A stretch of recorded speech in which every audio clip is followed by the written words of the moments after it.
To the United stand, I'm Mark Hungoverbridge, and I hope you're all doing very well for Manchester United against Crystal Palace in the Premier League. It's Manchester United on a Saturday afternoon, a 3 o'clock kickoff, and the team news should be about to come out. I hope we're all doing very well. I've got a bit of a headache.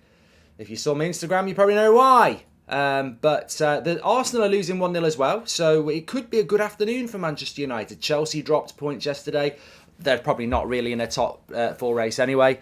Next video, Chelsea and Arsenal in crisis, says Ruben. I mean, look, Sean Dyche is beating Arsenal at Goodison Park at the moment. The Dyche effect. But look, Manchester United team news is out. Sabitzer is on the bench. That's the first thing we can definitely tell you. Sabitzer on the bench for Manchester United.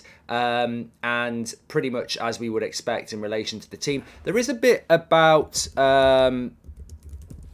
a little bit about Martial that I just want to get some clarity on before I sort of pass judgment. Apparently Anthony Martial is not involved, and Anthony Martial is not on the bench either, which would be really confusing considering he only came on for half an hour the other night, and then he's not fit enough to make the bench for Manchester United, which he is not. So, De Gea, Martinez, Varane, Wan-Bissaka, Luke Shaw at left-back, of course, Fred, Casemiro, and then Bruno Fernandes as the captain. And then our front three is Anthony, Rashford and Weghorst. The bench is Tom Heaton. Dalot is on the bench, which is good news. Lindelof, Maguire and Malacia. I mean, you basically got a good back five there, haven't you?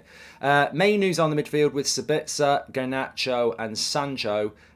No spaces for Pellistri or Elanga today on that bench, with this bench being strengthened by the return of Sabitzer, and obviously Scott McTominay not fit either. So no spot for Anthony Martial. I have not got any idea what that might be about. What did I say though? I did say, there's the team on the screen for you. What did I say on yesterday? I think it was. I did say that I absolutely have got no confidence that Anthony Martial will be fit for the Barcelona game. There'll be another injury. I didn't predict it would happen that quick, but you know, there's got to be.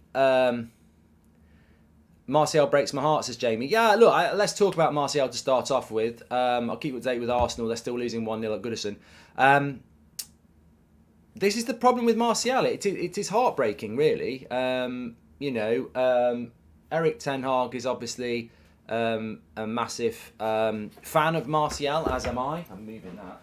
As am I. I'm a massive fan of Martial. And it's disappointing, to say the least, that he's not available and able to play. I mean, like Mr. Yearwood says, I love him, but patience is running thin. I mean, if this is another injury, I'm losing count of whether this is number 5 or 6 of the season, because he definitely had 3. I think this is number 5 if he's injured again. It could be 6, but I think it's number 5. I mean, he's been out for 2 weeks. He comes on for half an hour against Forest on Wednesday night, and then he's not available on the Saturday. That's another injury. It has to be, because there is no way that you come back and play half an hour and then you're not in the match day squad for the next game, unless it's like, even if they say it's precautionary, it's still injury, isn't it? Even if they say it's part of his recuperation, it's still injury. Like, that's what I mean. There's no reason for him not to even be on the bench today, unless he's had a relapse, there's a concern. It's so frustrating, and there's nobody you can blame about it. I mean, it's just somebody's body at the end of the day. It's not Martial's fault. It's not Ten Hag's fault. It's not really probably. I mean, the fault actually probably lies with the way he was overplayed with injury 2 or 3 years ago. But just when you're in a good place, it was such a buzz to see Sancho back and Martial back and Sabitzer part of it, and then I think the squad's pretty much it's going to be a very difficult month, but I think the squad's pretty well set for the next few games. But then you lose Martial again, and you're like, with all due respect, I don't think oppositions are that worried about Weghorst in the same way that they're worried about Martial, because Martial brings a different set of qualities. But he's not an option today. and it leaves us a little bit light in the attack. Don't know about you, but this is my last straw for Martial, says Connor. Well, we don't know the words. Fail me here. We don't know the words. We don't know the. I'll get there in the end. We don't know the situation, and therefore it's difficult to pass judgment. But other than disappointment that he's not in the matchday squad, which I find really, really hard to accept. Avram Glazer's in Dubai for the cricket, according to United Plug. Shout out to them. I'm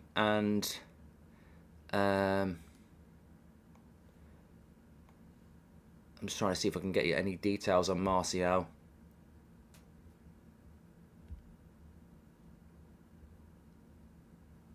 I can't really see anything coming out there. But yeah, it looks like he is injured again.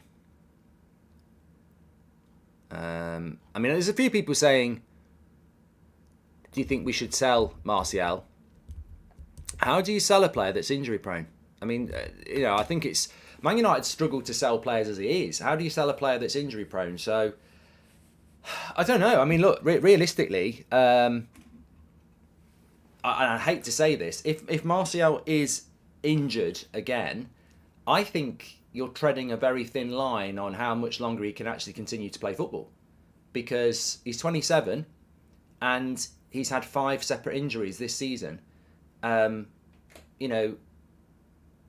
He doesn't seem capable of high-end football at the moment, and that's really, really sad. So I don't know where you'd sell him. Dyche is off to a flying start. Tarkovsky's at the wheel, says Connor. I tell you what, I could do a Dyche today. I can easily do Dyche today. Arteta out. He's spitting gravel at Arteta at the moment, says Ollie. I tell you what, I did... the league table's there in front of us, as you can see, and Manchester United are currently... what are we on? We're on 39 points, and they're on 50 points. So if we were to win today, we would put ourselves... I mean, they've got a game in hand on us, haven't they? So we're 11 points off Arsenal, and they've got a game in hand. I actually quite fancied Everton to get something today. I don't know whether I fancied them to win, but I did fancy them to get something today because it's a new manager bounce, isn't it? It's difficult. It's like when we went to Villa and they had Emery. That new manager bounce at home. It's back to reality, isn't it, for Arsenal if they don't get something out of this. Martial is a joke, blaming this on Ollie, just weak, says Robert McCormack. Dyche for the England job, says James Manning. And love the show. You're the voice in my ear every night when I fall asleep, says Moi. Excited to see Sabitzer making his first minutes today. Thank you very much for that. Thanks for the super chats. You can do that through the link. How's the back, says Joshua. Yeah, I had a very good night last night. Shout out to some of the lads who I was talking to in the pub. Just randomly came over and we were chatting about football and stuff. I had a really good night. Probably too much of a good night last night. And yeah, I'm paying the price today. There's no way I was going to be able to do Everton, Arsenal, Watchalong and this, and then do Talk Sport tonight. So I've prioritised the United and Talk Sport. That's football went in the bin. But I'm looking forward to this now. I feel a bit better after a bit of a walk and a cup of tea. Martial should consider retirement. What's the point? He can't even play 10 minutes without getting hurt, says Sean. It is so disappointing. There's a lot of people talking about Martial. It is really disappointing. I don't think there's any denying that. Even I was shocked today that he's not in the squad. But we've sort of... I call it the Cavani effect, where... And I used to think about Varane like this, but certainly I do think about it about Martial now. So the Cavani effect is when you've got a good player but you have absolutely no confidence that they're going to play. And what I mean by that is you always expect, he's not in the matchday squad, or you always expect the manager in the press conference to say he's not available. You can make no plans with Anthony Martial. Absolutely none. And football is about planning, isn't it? It's about the process, it's about progress, it's about building, and you just can't build anything around a player that you can't rely on, and that's the biggest problem that we've got, is that we just cannot rely on Anthony Martial. And a lot of people in the chat are saying sell him, but Bielki BL Bolt says, maybe Eric Ten Hag is bringing him back gradually. Well, maybe he is. Maybe he is. I think we need to wait and see what he's said. Maybe he is bringing him back gradually. I'm not going to deny that maybe that is the case. But in response to that, he's still injured then, isn't he?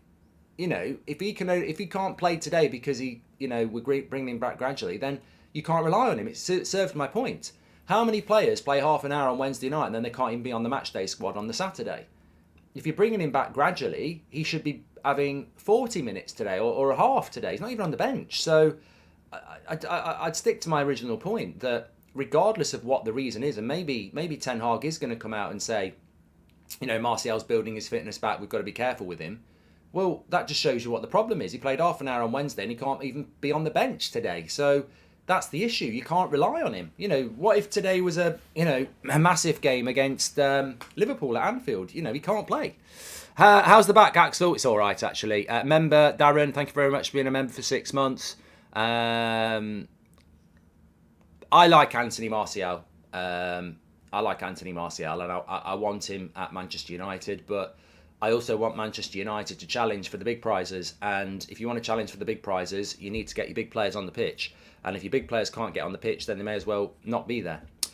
Clinton says, howdy from Texas, Mark. Hope you're well. Let's pump them together today and keep this momentum going. Thank you very much, Clinton. Still 10 minutes to go. Daichi's going mad on the bench. Yeah. He's loving it. I'm back, baby. Let's have a look at the Crystal Palace side. I know it's going round on the stats carousel. Sponsored by OneFootball, of course. Don't forget to download it through the QR code in the top right-hand corner. Or you can go through the video description to do that.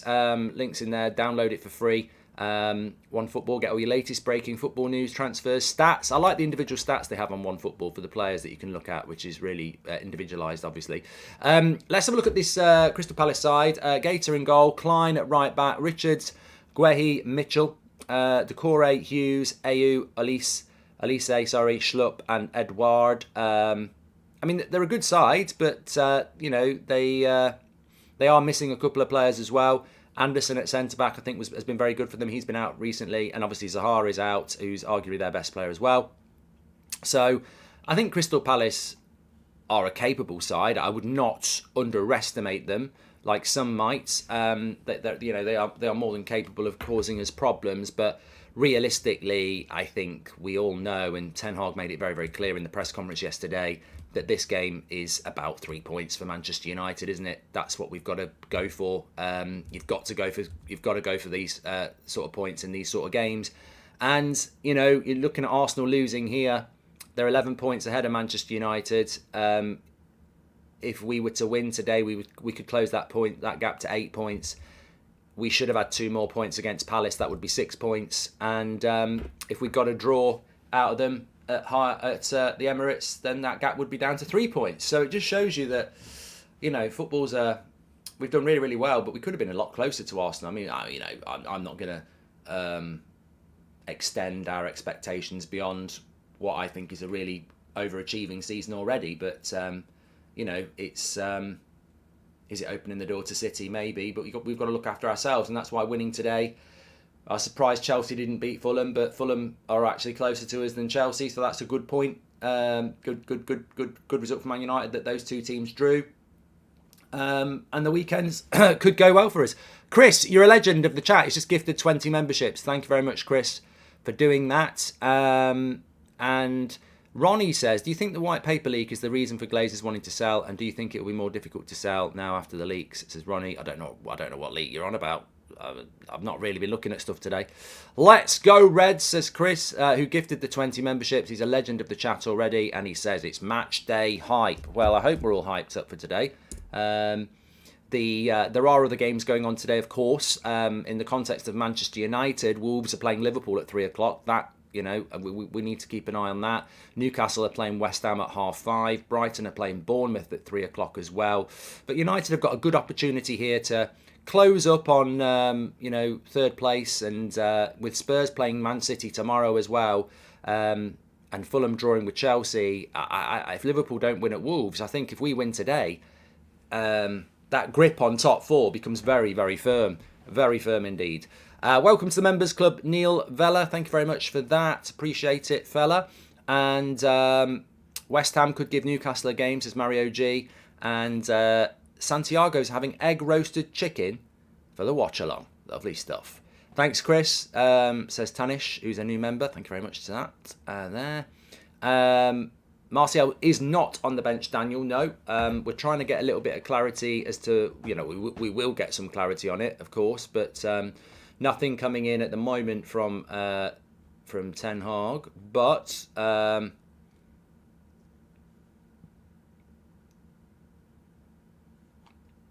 it's disappointing about Martial, of course it is. But on the other hand, there are positives I want to talk about as well. Obviously, Jadon Sancho's comeback is happening. This is coming in from The Athletic, that Martial is not in the squad today and understood to be carrying another injury. So, it's really disappointing.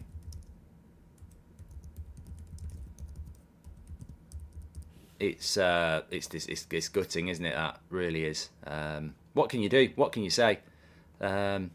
This has been a season of so much, so many challenges, hasn't it? And there's not. What can you do? Another injury for Anthony Martial is the report. It's coming out from The Athletic that the report says that Anthony Martial is out with another injury, which would make it 5, I think, for the season. 5 separate injuries. Very sad, but looks like Martial's top flight career is over. Time to move on, or just keep him like Jones and give him the odd chance. You know what, Treble Champ? I think it's always very dangerous to say, it's over for Anthony Martial, but I think it must be, for the player, it must be devastating, because he's actually got the opportunity to be Manchester United starting number 9 for the next 3 years, and he can't stay fit. It must be devastating for Ten Hag to know you've got a player that really suits the way you want to play and you can't get them fit. But it's very dangerous to say, that's it, he's done at United. I think that's just reactionary. You never know. At some point, he might find a way where he can stay fit for a couple of months in a row. But at the moment, he can't stay fit for a couple of days. It's a real issue. And I'm not a physio or anything like that. But I think I've played the game. Everyone who's played the game, they know that you know what your body's like. You know when you get your aches and this, that, and the other. But you can normally play at the weekend. If Martial's not able to even play because of these injuries, I would fear that we are fast approaching the point where his career at the highest level is going to be over very, very soon. Because I think the way I look at it this afternoon is I look at it in a very serious way, and I'm like, he's injured again, injury prone. But I actually am not just throwing that out now. He's injured again, he's injury prone. I'm actually now thinking this lad's career is in danger, because he cannot stay fit, and it's getting less and less each time. Like, he missed the start of the season because he picked up something on pre-season. He's missing today because he's played half an hour on Wednesday and something else has happened. He is made of glass. It's like the Premier League high-end football is physical and demanding, and his body quite clearly can't deal with it. Ryan, welcome to the Members Club. Hi Mark, what would Sabitz's valuation be should United want to keep him, says Grant? I think it'd be about 30 million. Hi Mark, hope you're well, says David. Hope you are as well. What if this is part of Ten Hag's plan to keep Martial fit for Barcelona, says Alex? I'd say that Ten Hag's plan is to win the next game, as it always has been. I don't think there is. I don't think you can do those sort of things in the modern game anyway. I don't think you can put it out there that he's injured and then he's not injured. It's no, that won't be the reason, unfortunately. Pound for pound, one of our worst signings, Martial, says Ben. Well, I don't know. I think his contract ends in a couple of years, actually, Anthony Martial. But we know we need to buy a top striker in the summer anyway, don't we? And it's inevitable that will happen and needs to happen, doesn't it? And that is why, for me, the next striker we buy, you've got to be looking at longevity and fitness. And I do wonder about how long, that's why I wonder about someone like Harry Kane. And I agree with Farmer Jack. I think Martial has been a good signing at times. I thought his first year was good. But Philip says, saying that Martial is made of glass is an insult to glass. Look, I'm not...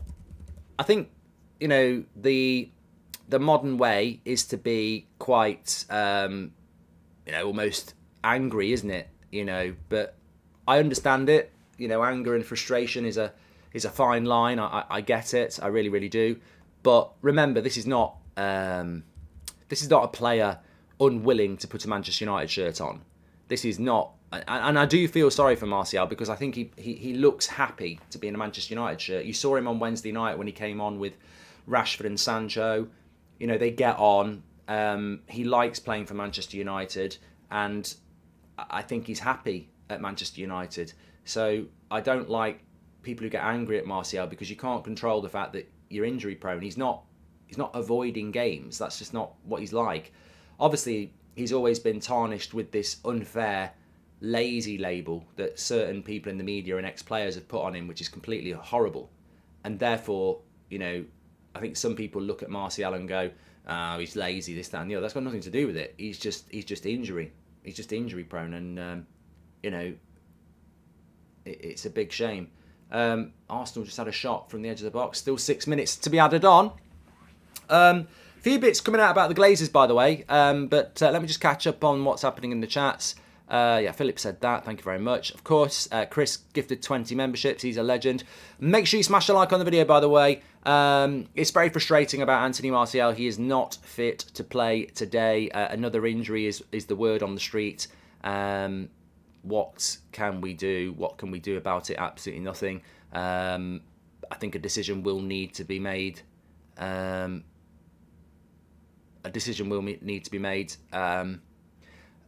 But more immediately, a decision needs to be made on how we work our way through these massive fixtures that we have, probably without Anthony Martial. You know? It'd be interesting to see what comes out about it, really. But, yeah.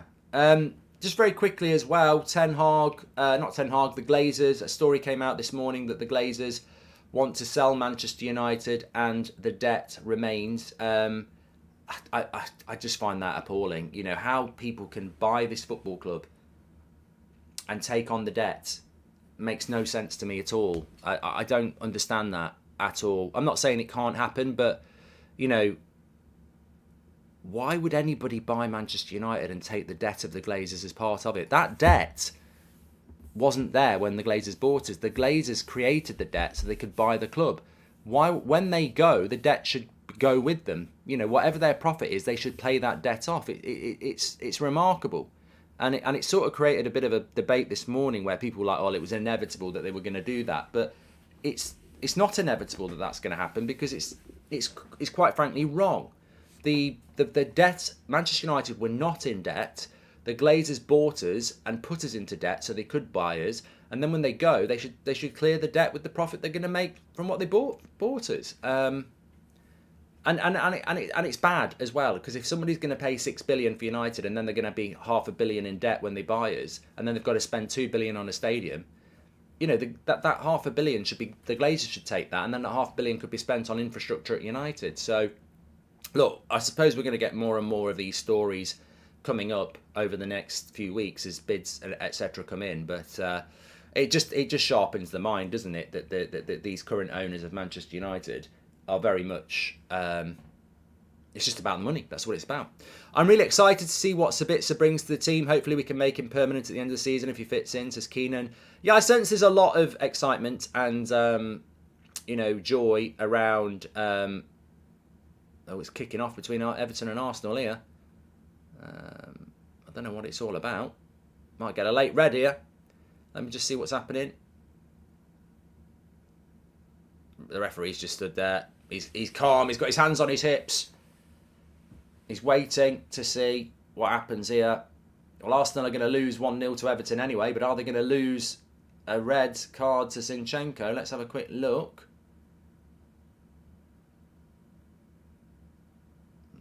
I don't know. I don't know what happens here. Nah, yellow card at most. I didn't really see a headbutt or anything there. Could it be a way of putting people off so they can say, oh, we wanted to sell fully, but nobody bit? Also, hi. And any news on De Gea's new contracts, is Catherine? No, nothing on it at the moment. Nothing at the moment. Come on, Kane, get a hat-trick tomorrow, says Zane. And Mark, they're not good human beings. It doesn't surprise me. The people that buy it will take care of it upon purchase, but it's a shame. Big up, Mark, says Daniel. Thank you very much. Hope you're doing well. When Ellis sold Sunderland, he paid the debt off as parting gift. If the Glazers won't pay it, then they cannot expect 6 billion, says Jonathan. And Darren's just gifted 5 memberships as well. Yeah, well, Everton are about to beat Arsenal here. And that's a big blow for Everton. Sorry, it's a big win for Everton. It's a big blow for Arsenal.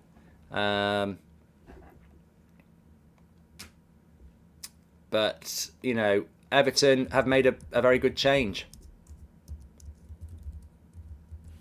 That is a big result for them. And just shows you, innit? You know, just shows you. Lampard will be sat there going, I wasn't very good at my job.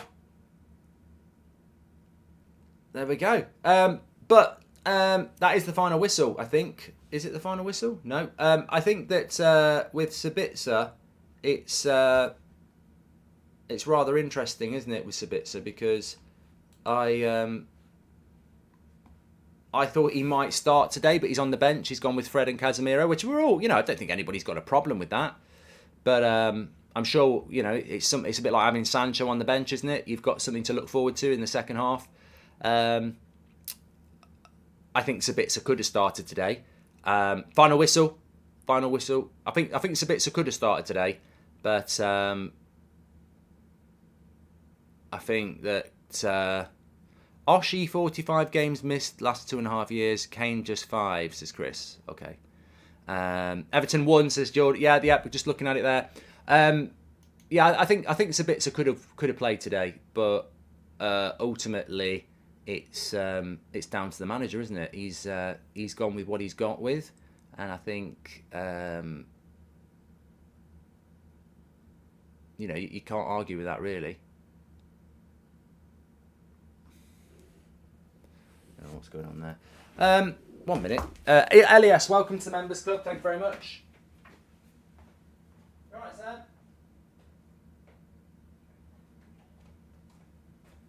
You know how to get what?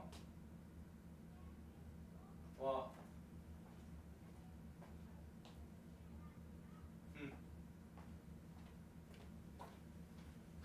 Okay. Sorry about that. I just couldn't understand why my screen kept flickering. I think I know now. Yeah, massive win for Everton against Arsenal. Opens up the title race. Don't write Man City off. I mean, those sort of games are going to be the sort of games that cause Arsenal problems, I think. But at the end of the day, Onana could be a good get for us in the summer, says Shiri. 21 years, versatile. He was really good today. I spoke about Onana. I can't remember where I spoke about Onana. I spoke about Onana in the last few weeks and said that he could be the next. You know, he'll be going to a big club. You're right. One of the top 6 in the Prem, or PSG, or Bayern Munich, or Real Madrid, or Barcelona. He will end up going to one of those clubs sooner rather than later. He has got a very, very, very high ceiling. Ten Hag does tend to ease people in. We waited for weeks for Casemiro to start games, just his way, says Nick. Yes and no, Nick. Yes and no. Anthony went straight into the team. Martinez went straight into the team. Eriksen went straight into the team. Casemiro was fed in gradually, wasn't he? You're right. I think what my point is, Sabitzer could have started. There's no issue with him going straight into the team. I think Ten Hag has just decided that he's going to stick. Well, his first choice front three at the moment, his first choice midfield three at the moment is Casemiro, Fred, and Bruno. And that's why Sabitzer's not starting. It's not because Sabitzer isn't ready to play. I think if he wanted to play him, he would play him. But in honesty, he's probably made the right choice. I think I personally would agree with that. I think, you know, give Fred the game. Crystal Palace are Crystal Palace are a dangerous team. I expect us to win, but they are dangerous in the sense that, you know, they're quite well organised and But I think a confident, vibrant Old Trafford and United, we should be okay today. In a parallel world, if you yesterday could have bought Erik ten Hag any alcoholic beverage at your pub, what would you have gotten him, says Axel. I think that Erik ten Hag would appreciate a lovely Scotch. I'd get him a Scotch, a whiskey. Maybe not Scotch whiskey, but I think he would like a nice whiskey there. Or maybe a baby sham. Mark, is Man United title race back on, says Chris. No, I don't think so. By all means, put Manchester United in a title race if it makes you feel good. For me, no, we're not in a title race. I never thought we were in a title race. I'll be very, very happy if we did get into a title race, but ultimately, I don't want to be too greedy. I'll be very, very happy if we get top 4 and win a trophy this year. You always want more, and that's where, I think Ten Hag will demand that, and will always go and try for more. But at the moment, we're still in early February. We're still really only halfway through the season, and as we've seen with Eriksen, we don't have another. We can't ride another Eriksen, and what I mean by that is, Eriksen got injured. We got Sabitzer. If we get someone injured now, we can't bring anybody in. So I just think take it game at a time. And, while the results around us go well, dare to dream. But realistically, we just got to win, go and take every game as it comes. If Arsenal and City draw both their games against each other, could we sneak back into the race, says Jonathan? He's another one, yeah. We lost to Villa with new manager bounce. Now Arsenal have done the same. The bench is looking better recently, says Jack. And yes, Martinez and Anthony went straight in the team, but the difference is they know Eric inside out and how he wants to play. So if they're dumb for him not to, says Nathan. No, I disagree with that, to be honest. I hate the media tried to create the narrative that there is no alternative other than Lampard. This should have been done 5 matches ago, says Aditya. Yes, I look back to Everton's games where they played West Ham away and Southampton at home and they lost both games. I think if they brought Dyche in, they would have took at least 3 points from those two. Sabitzer is bound to fit in quickly, as he says. Sabitzer always fits, says Michael T. Okay, yeah. So look, we've got an exciting game coming up, just under half an hour. Manchester United against Crystal Palace. We've also got some very exciting players on the bench now. With Jadon Sancho's on the bench, Sabitzer is on the bench. Delo is back on the bench as well, which is positive. Mark, do you do a Sean Dyche Everton post-match speech? I don't want to knacker my throat up, Mohammed. My throat's quite delicate as it is today. And I'm on the Talk Sport. I'm on Talk Sport later. Talk Sports, the Mark Goldbridge show, 7:30 tonight, 7:30 till 9. It's on YouTube and it's on national radio. Get your calls in. The Mark Goldbridge show is back. We'll be talking about the day's action, including Manchester United and Arsenal. And obviously, whatever else happens at 3 o'clock and 5:30. Jamie M, welcome to the Members Club. Takashi, don't know what you're talking about. Are you feeling better today, says Michael? I'm feeling better by the half an hour. This morning I wanted to cry. I had a really bad headache, but it's all self-inflicted. There is no sympathy when you are hungover, and that's the worst thing about it. You feel absolutely terrible, and you cannot have any sympathy. And it's doing this again now. I don't know what it's doing here. Pissing about. If we win 8 points from Arsenal, they have got a game in hand on us though, T-Race as well. If we win, we're 8 points behind Arsenal, but they will have a game in hand. Mark, my 24th will be complete with United win and a happy birthday from Goldbridge, says Elias. Well, I can provide the happy birthday from Goldbridge. Happy birthday, mate. And hopefully, I'm confident that United can provide you with the win as well. So have a good day. Happy birthday. I can't handle the hangover anymore and I'm only 29, says Mashup. And Rashi scoring is great. Hangover cure, says Alex. Any news on Martial? He's not on the bench again, says Mohammed. Slow sports news there, Mohammed. Well, Anthony Martial, it was put out there earlier. I think it was Faz, who comes on the channel every now and again. He put it out about midday that there was no sign of Martial. Secondly, we've then had it confirmed about 15 minutes ago via The Athletic that Anthony Martial is out with another injury, is what the report is. So, yes, it's really disappointing, of course, and I think we'll have to wait and see what Erik ten Hag has got to say. But I wish he I wish he could be fit. I wish he was available, but he ain't. And it's a bigger picture problem, isn't it? It's a bigger picture problem. Nice picture of Sabitzer coming out onto the pitch there for a bit of a train warm up.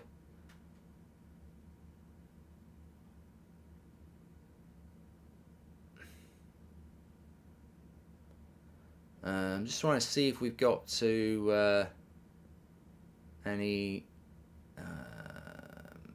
news. Of course, a lot of fans at Old Trafford today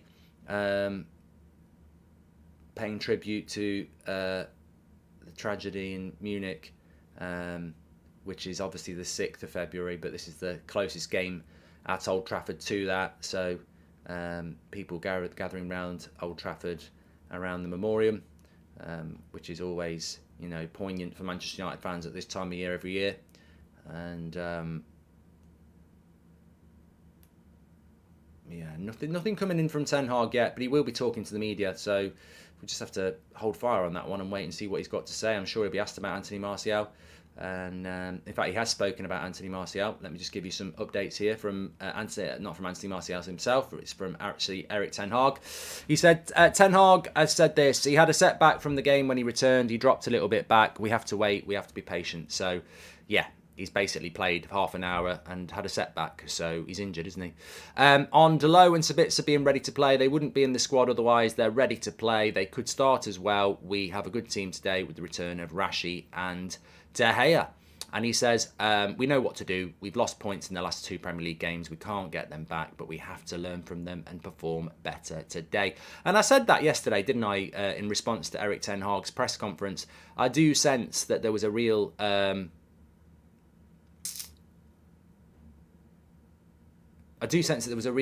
disappointment in Ten Hag's mind about the dropped points at Selhurst Park a couple of weeks ago, and certainly at the Emirates. We took one. That was the week where we had Man City, Palace away, and Arsenal, and we started off with a win against City. And you're thinking, how many can we take from 9? We could take 6 or 7, and we ended up taking 4 from 9.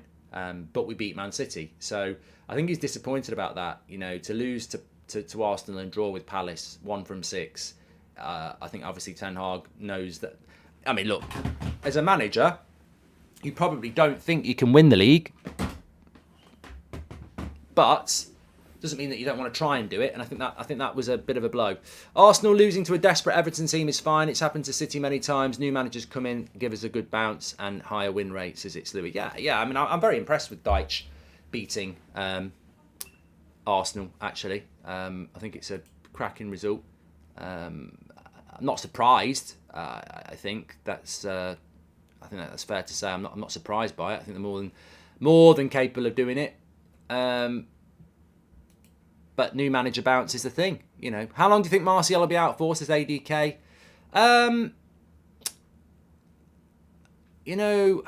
It's tough. It's hard to say really, because I feel that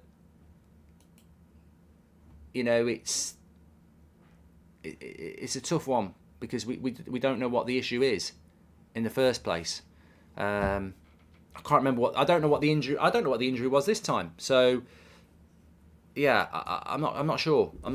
As Ten Hag has said, it's about patience, isn't it? But what are we supposed to do?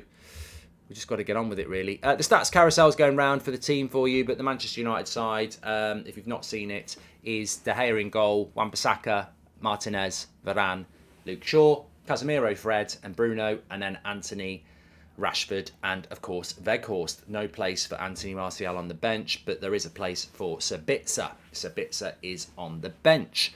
I'm getting to the point where I get nervous when Martial does play, says Dougie. Well, there's frustration when he does play, when he doesn't play, but then there's also, nerves when he does play, because you just don't know.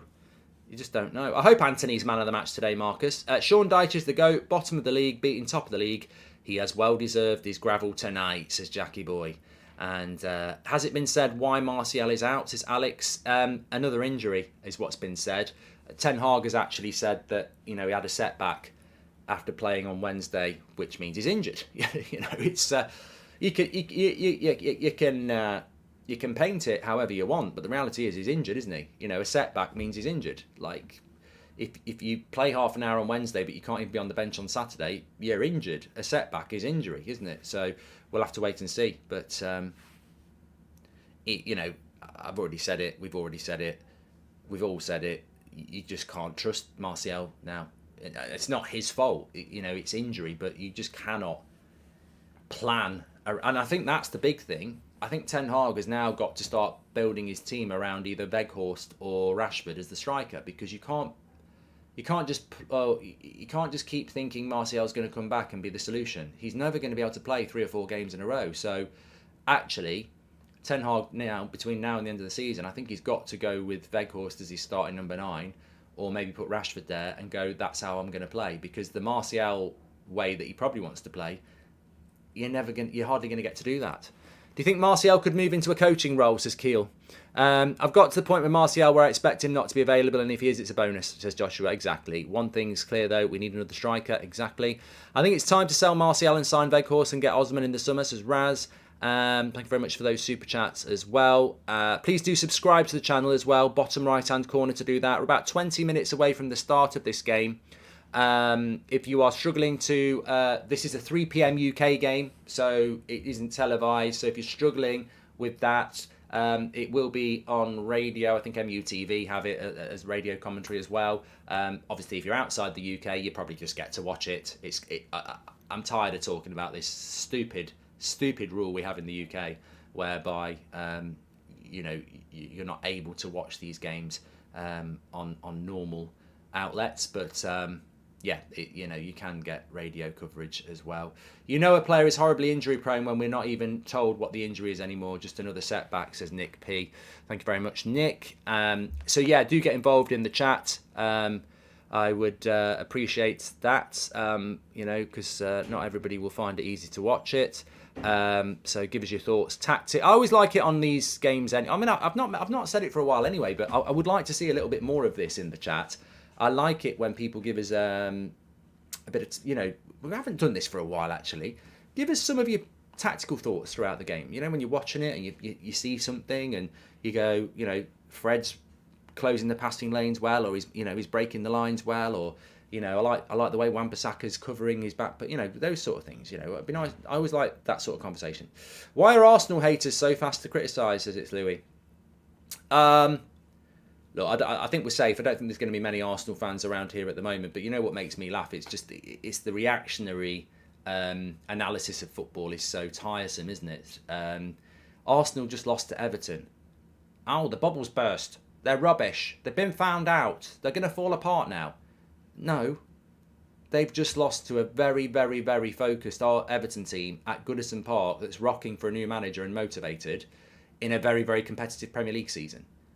I don't think that's the end of Arsenal. I think anyone could have predicted that result was going to happen. I didn't think Arsenal were going to win anyway. I thought it'd be a draw. So these things happen, and it's disappointing for Arsenal. It's disappointing for Arteta, but it's not a shock, and it's how you react to that. It's like us when we lost to Arsenal.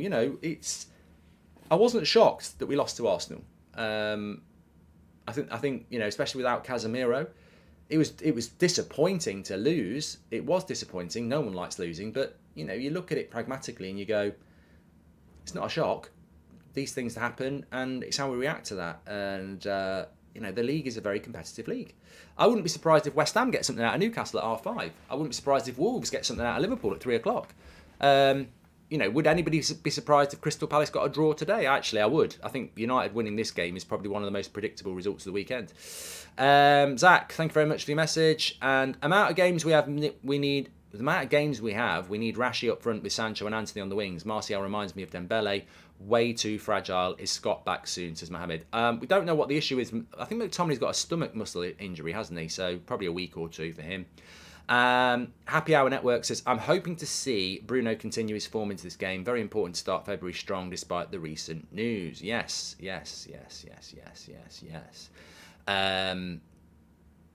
Ireland are shaking Wales up. Goldbridge, thought you'd like to know. I didn't even know about the old rugby, actually. Let me have a quick look.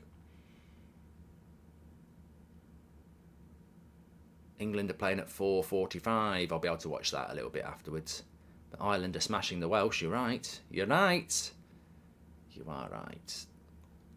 You are right.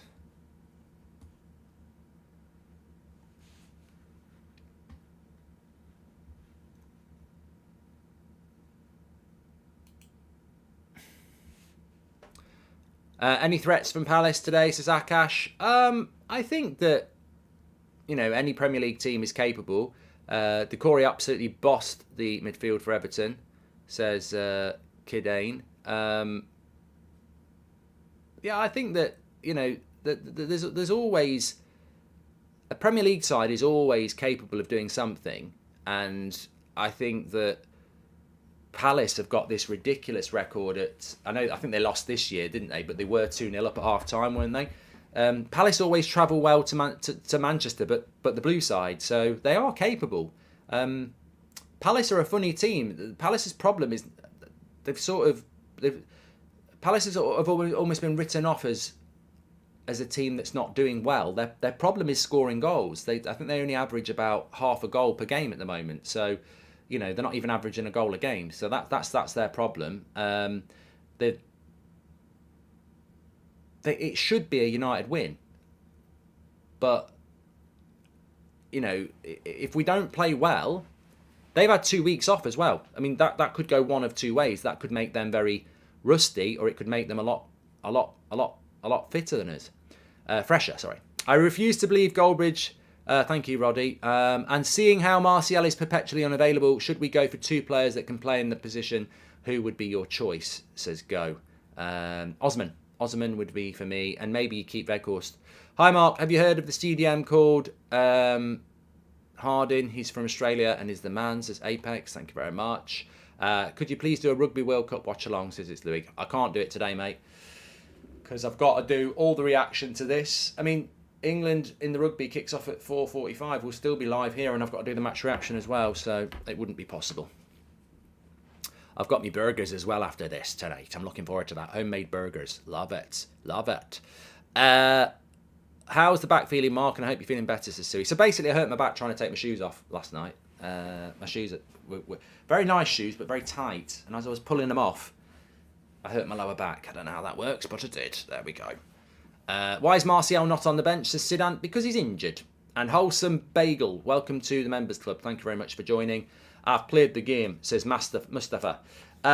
Make sure you subscribe to the channel, by the way. Bottom right-hand corner to do it. You're all very, very welcome. Manchester United against Crystal Palace. We're closing in on kickoff. And Manchester United could well do with 3 points today. Results have sort of gone our way. If you're looking up at Arsenal, they've lost to Everton 1-0. And Fulham and Chelsea drew last night. So, you know, both probably aren't going to push us for a top four, but, you know, both could, and 1-1 would be good. We are only 20 subscribers away from 573,000, so please do subscribe. Bottom right-hand corner, the United Stand. We're live every night at 8 o'clock, every morning at 10 a.m. Live for the watch-alongs as we are right now, and of course we have the match reaction and the fan forum after the game. So I do my match reaction for a few minutes where we do player ratings, which you mark the players out of 10, 6 being the average. It aggregates all your scores together and we do player ratings. And then after that, we're in the studio for our fan forum, which is one of my favourite shows of the week now, actually. I really love it. So, yeah, lots to get involved with on the channel. Make sure you subscribe, bottom right-hand corner, and get involved. Let us know in the chat what your score predictions are. I'm sort of locked in between... I'm sort of locked in between 2-0 to Manchester United and 2-1 to Manchester United. So that's sort of where I'm going with it. We will see. I think I certainly would be very disappointed, and I think Erik ten Hag would be very disappointed if we were to draw this game today, or even lose it. I think he'd be furious. So yeah, I fancy Manchester United to win. I just think the reason I so confidently pick Manchester United wins at the moment, and I'm sure all of you are the same as well, is The reason I do is I'm so confident with us at the moment because we have a very, very good back five. For me, the best CDM, certainly in the league, in front of that back five. And then you've got people like Rashford, who seem to score every game. Bruno, who's getting better and better and is the captain. And then you've got honest workers like Weghorst and Fred.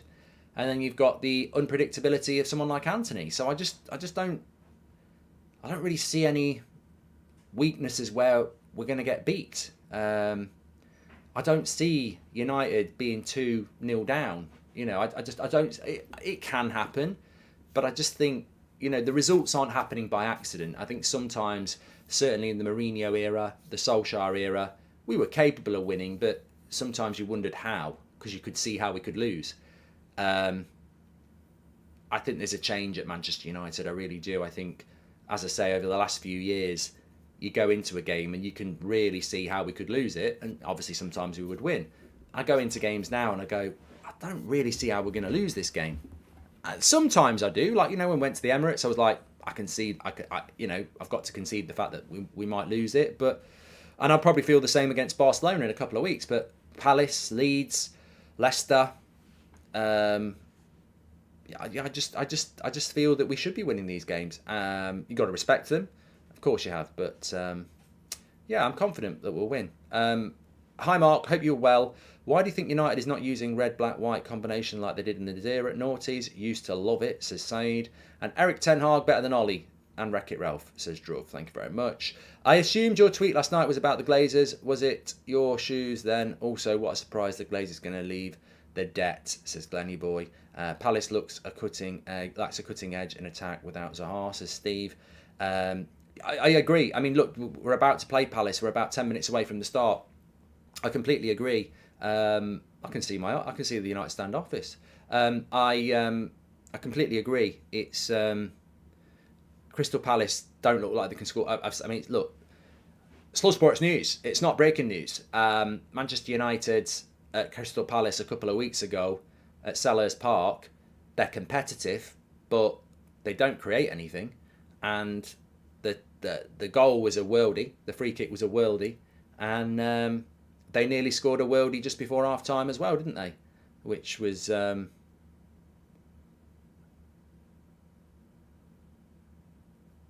well saved by David De Gea. So look, I don't. We've got a very strong defence, and they don't really create much. So you would hope. I think a clean sheet's. David De Gea's getting closer and closer to that Peter Schmeichel record. I think he's 3 off. Today should be a clean sheet, but football doesn't always work like that. Can you wish Damien good luck at his under-12 game today? Damien, sorry, Desert. He plays striker and has been smashing goals lately. Good luck, Damien, and hopefully you're saying back of the net this afternoon or whenever you're playing. Thank you very much. We cannot rely on Martial, says Ab. Understatement there. Anthony Martial, of course, is out of this game. He's not on the bench. He cannot play today. He has another injury or setback, whichever of the two it is. He's unable to make the bench today, having played half an hour at the weekend. Is it harder to score the goals Rashford has been scoring or perform the way Casemiro has in midfield, says Tropic Harbour? I think Casemiro's job is a very hard job. Different things, isn't it? Rashford's finishing isn't easy, otherwise everyone would be doing it. Playing as a holding midfielder, supporting the attack and the defence, and conducting the game is very difficult as well. My preference is always the CDM role, but most people would say, goal scorers. So I think they're both doing fantastically well at the moment in very different circumstances. Afternoon, Mark and United fans. I'm predicting a 3-0 win, says Warrior. I'd like to see us get the game. I think one of the problems we had at Selhurst Park in London a couple of weeks ago was getting the second goal. I think if you get the second goal, and that's what pissed Ten Hag off in the second half, is that we're 1-0 up at half time. We didn't get the second goal. And I think if we get the second goal, we would have won that game. So I think today, Ten Hag will be very aware. I think he's going to be. I think we haven't really got any time to waste at the moment, have we? I think when you look at it, we are playing every 3.5 days, aren't we?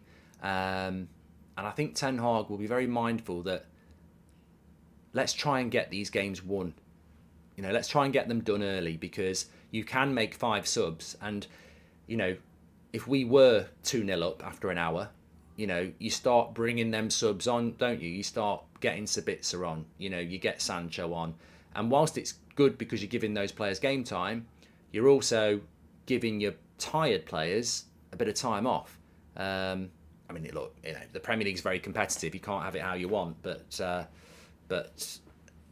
think that ideally you want to get those goals early, get the game in your control early, and then you can start to control the game in the second half. Mark, Damien said thank you and would like to know if you've played the game. I've played the game. Don't worry about that. I've played the game. Mark, random question, but are United stand looking for strategic professionals to help drive growth in the company? Says Daniel. Well, we're always looking for people to get involved, whether it's in front of the camera or behind. So if you're interested in getting involved, send us your CV to that'sfootballmedia@gmail.com.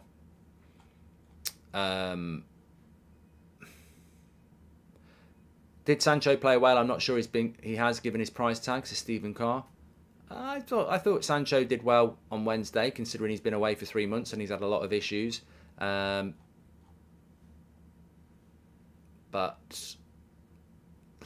some people are saying, where on earth is Darmian?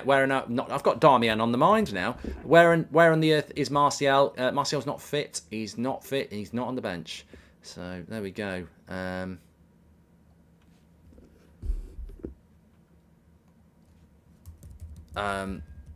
Interesting story here. It's from The Sun via @CenterDevils on Twitter, but I'll read it out to you just before.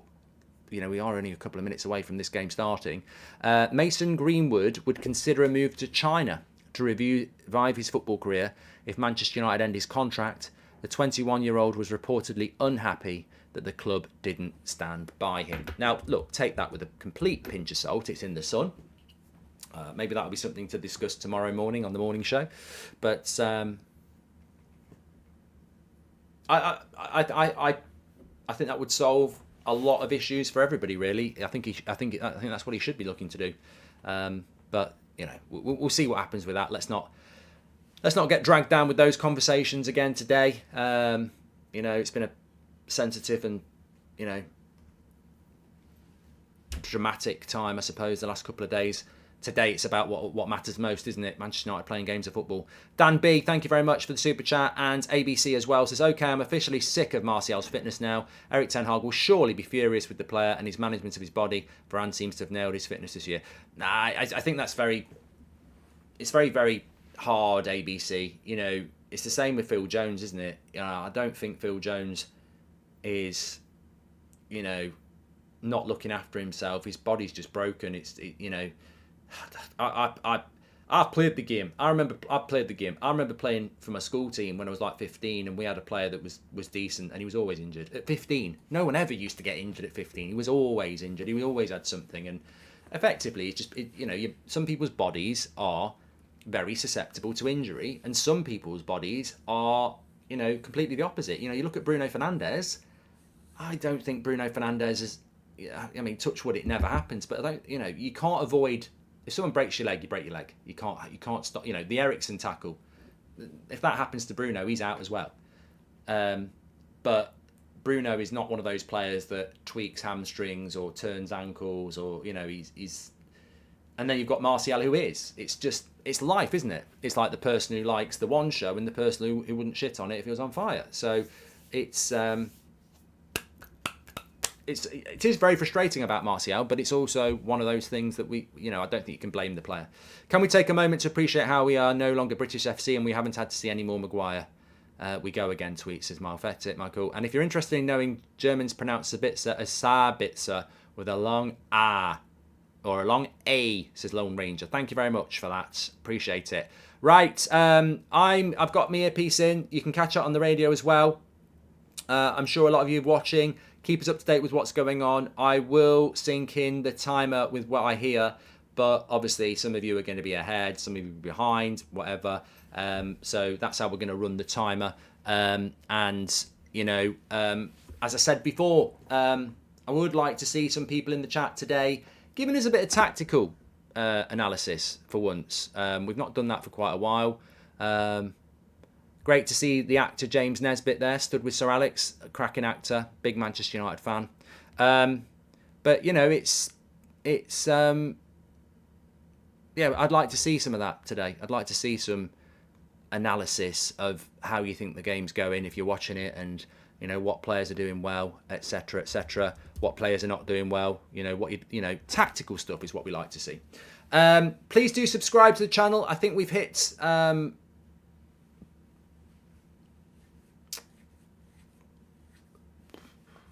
just had a brain blank.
Sorry, people in the chat were telling me there's a minute's silence there, so obviously I didn't want to miss that. I'm just sorting the graphics out as well for you here.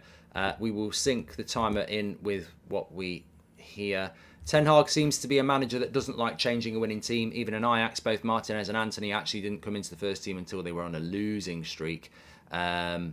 We've also got, hi Mark, can you say happy birthday to my friend Joshua John?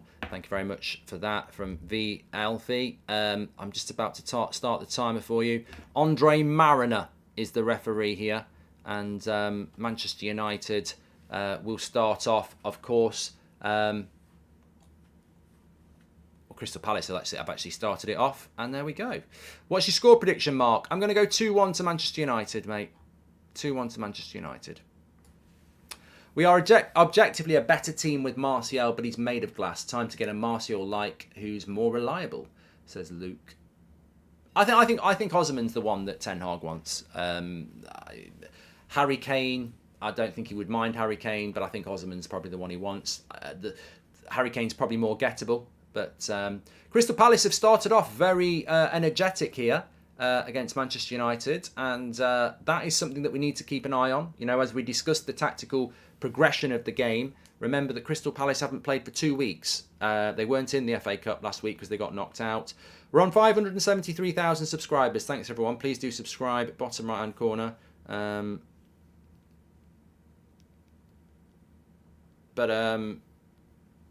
Yeah, 2 weeks off for Crystal Palace.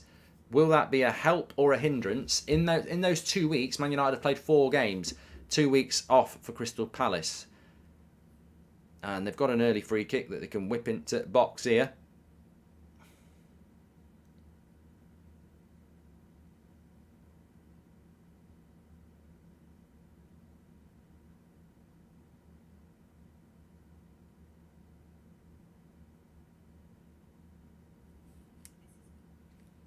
And a corner.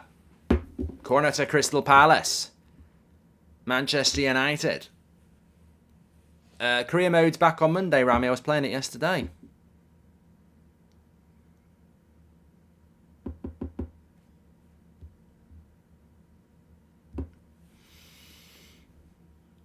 Joseph says, I can only see Manchester United winning this game. David, Canadian, not profile, but injury-free, says Jack Hutton. Oh, Jonathan David, I think you know what you're on about, yes.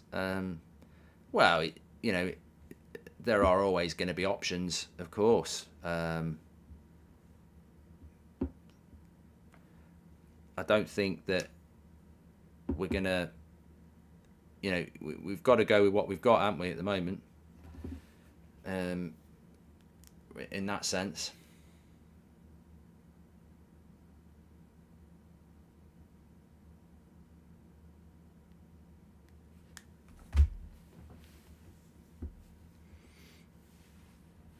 We kind of look tired, says Dio. I think it's a little bit too early to say that we're looking tired. I mean, tiredness is going to be something that is a consideration for Manchester United, of course. Are we playing Leeds on Tuesday night or Wednesday night? I think we're playing on Wednesday night, aren't we? Because then we've got Leeds on Sunday.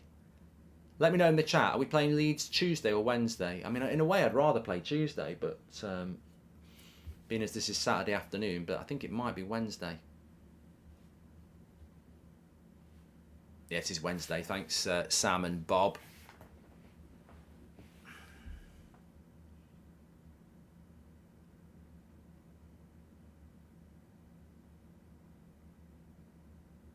Man United just settling into the game a little bit more now. Apparently it's 1-0 to Wolves already. Big shout out to the chat. John, thank you very much as well. 1-0 to Wolves already. I mean, this would be a great result for Manchester United. My mate Glazers ain't selling, says Ollie. Rashford wants a handball. Manchester United could have a penalty. Oh, Andre Marina's saying no. No. A lot of people in the chat are saying yes, yes. I think VAR might have a look at that, you know. I think VAR might have a look at that. Yeah, it's going to be a penalty. Penalty surely to Manchester United here. VAR will surely look at that.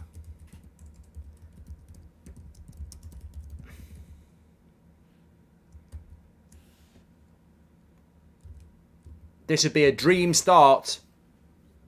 This would be a dream start for United if it's given. It's got to give it. I don't know how. I don't know how you couldn't give it. It's that's a pen, says T-Town. But he's got basically the cross came in and he's got his hand right up in the air like that. He's going to block the cross and it should be a penalty. He's going to go and have a look. It will be a penalty. Sean, thank you very much for the super chat. Yeah, Mariner's going over to look for VAR, so it will be a penalty. I think everybody in the chat who's seen it has said it is a penalty. Cross came in from Rashford, hand up in the air from Will Hughes, and yeah, I don't think he's going to not. I don't think he won't change his mind from that. He won't dare not give it. Giving it penalty to Manchester United. 5 minutes gone. Dream start. When you're playing a team that's not played for 2 weeks, and you know you're playing games so regularly at Old Trafford, you've got to go and get these results. You've got to go and get. You got to go and get it. The reason it's a penalty is because his hand's in an unorthodox position. He's basically waving at his mum, and it's hitting right on the hand. And I think Andre Mariner in real time probably hasn't seen it. But that's what VAR is for. Red tinted glasses, whatever you want to call it. If I was the man, then I would. If that had happened in our midfield, in our box, I'd say we're going to concede a penalty. But it's Bruno who's going to step up. And it's Bruno Fernandes who makes it 1-0 to Manchester United. The guy is back. He was our man of the match on Wednesday and he started this game with a goal. Manchester United leading 1-0 and Crystal Palace, who've come up from London with a bit of fire in their belly, have been extinguished in the first 5 minutes here. It's a penalty to Manchester United. It's a goal for Bruno Fernandes and Manchester United already are firmly on their way to 3 more points in the Premier League. Let's go and get the second game and kill it off because I don't think Crystal Palace have got 2 goals in them. So we're halfway there. And it's John Bon Jovi time. 1-0 to Manchester United. And apparently Wolves are winning as well. Wolves winning at against Liverpool is what I'm being told. They are. It's 1-0 to Wolves and it's Matip who scored an own goal. So Liverpool, who are lining up today with a front three of Nunez, Salah and Gakpo, Thiago, Bjatic and Keita in the midfield, are gettable. That Liverpool team is gettable. And the Premier League table, as you can see on my screen at the moment, as it stands, if I can just show it you, this could be a very comfortable afternoon for Manchester United. I'm loving it. Manchester United, the table at the moment, as you can see on the screen there, we are currently, I don't think they've added our points on there yet, have they? Because we would be on 42 points, which puts us 13 points ahead of Liverpool with this. Well, they'd have a game in hand, but I tell you what, if it stayed like this, it'd be great. And the Crystal Palace goalkeeper's hurt his leg now. It's all going our way at the moment. Momentum, great start, says Liverpool and Arsenal are in a mess, says Ladios. Villa are winning 1-0 as well, says Eman. And update the score. I don't know why the score's not updated, actually. It's meant to do that automatically. I can't do that.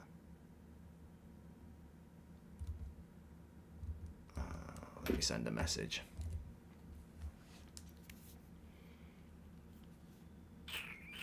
Should do it automatically.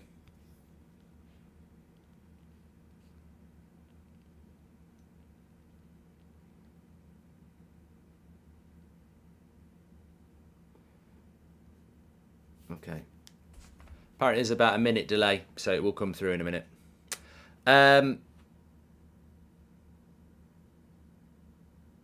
Yeah, this is a perfect start for Manchester United. You know, I think we've got so many games going on at the moment, and momentum is massive when it comes to that. It really is about, you know, and what did I say in the tunnel? I wasn't in the tunnel, but you know, when the players were in the tunnel, I was saying, you know, if Ten Hag could have his dream, it'd be 2, maybe even 3-0 up after an hour, and then you get people like Sabitzer and Sancho and, you know, Lindelof. You get, you know, bring Lindelof on for Casemiro again. Give him half an hour. It's changed, look now.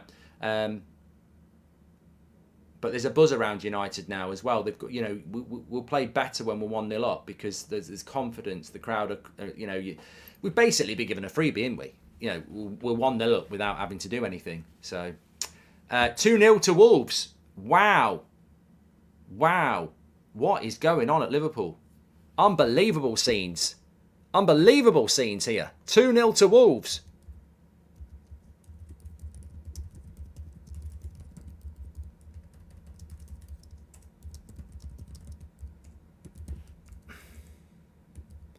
Who let the dogs out? Woo! Woo, woo, woo, who let the dogs out? Woo, woo, woo, woo, who let the dogs out? Woo, woo, woo, woo. Liverpool let the dogs out. I tell you what, this could be a very, very, very, very, very good afternoon for Manchester United. Very, very good. I mean, look, some people think that Liverpool won't catch us anyway, which is absolutely fine. Some people think that, you know, Spurs are incapable of doing it. I mean, we could end up with top 4 done and dusted by March if things went our way. If everyone below us keeps losing and dropping points and we keep winning, fatigue in the league won't matter. I mean, imagine that. There's a scenario for you that, you know, we can dare to dream. Imagine Man United win pretty much every game until we play Liverpool at Anfield in a month. So, you know, we win our next 3 Premier League games after today. And then the teams below us keep dropping points. We could get to March and be, you know, 15 points clear of 5th place or something stupid like that. And when that happens, you're like, oh, suddenly you can start, you know, rotating and you can focus on Thursday night football a little bit. So, look, I don't want to run ahead of ourselves, but ultimately, if we keep winning and teams behind us don't, then we'll be in a very strong position, won't we?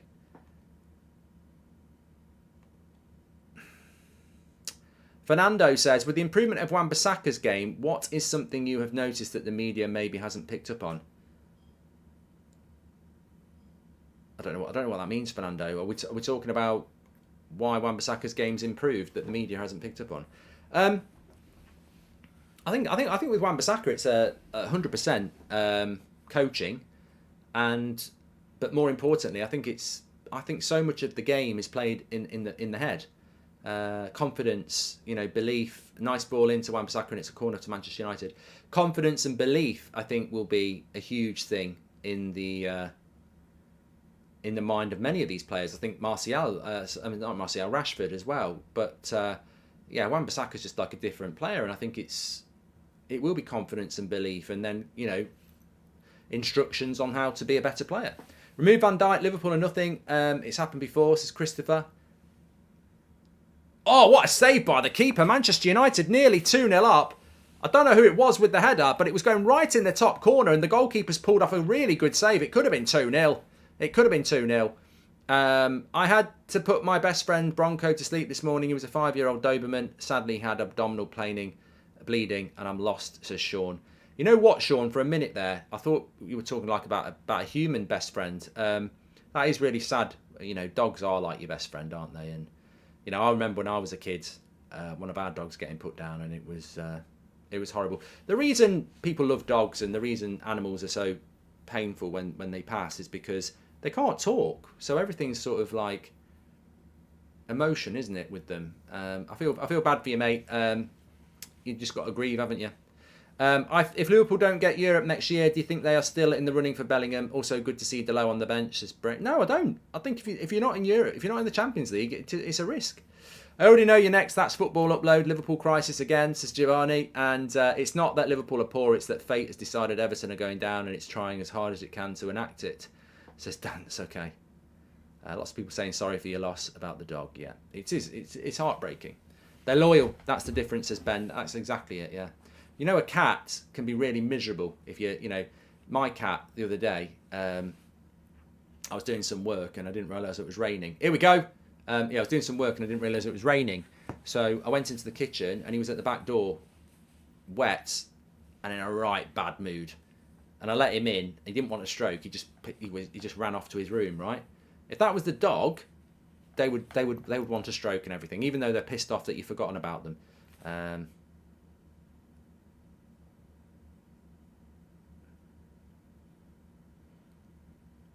Klopp for the chop, says John. Chris says dogs have owners, cats have staff. Who was it who had the header there? Who was it for United who had the header? I didn't see who it was. Are you all right, Mark? You seem a bit low. Says, no, I'm absolutely fine. I'm just hungover. It's probably what you think. I'm not in a bad mood. I'm fine.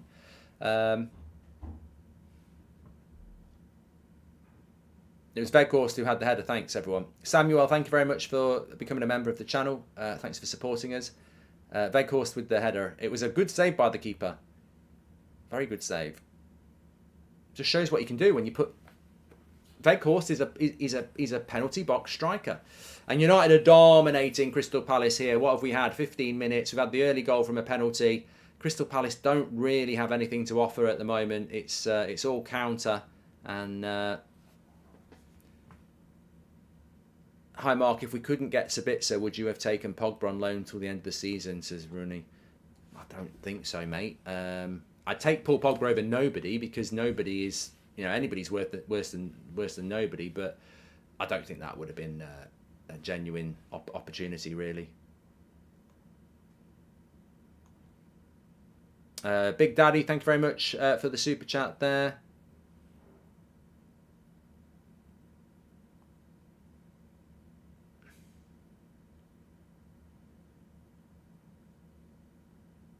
Let's play what will be Klopp's excuse today, says Samuel. Well, Anthony's just done some really good running down the right hand side. If it was up to if you was to sign anyone, Mark, who would it be? Kenzie says, well, I think in light of Martial not being available again today, I think it's got to be a striker, hasn't it? I mean, we do need some players, but Martinez with a good tackle. Ben, welcome to the Members Club. But I think Osman, for me, we need a striker desperately. I don't see any way back for Liverpool now. They're just not playing well, and I don't think they've got that in them at the moment. So, it'll be a very, very tough game for Liverpool to get back into now, and be a very good result for Manchester United. I think we're getting to the point now where, dare I say it? I mean, there's a long way to go in this game, so I don't want to jinx it, but we are sort of getting to that point now where if teams behind us can't win and we keep winning, I think we've got a great chance of getting top four done and dusted.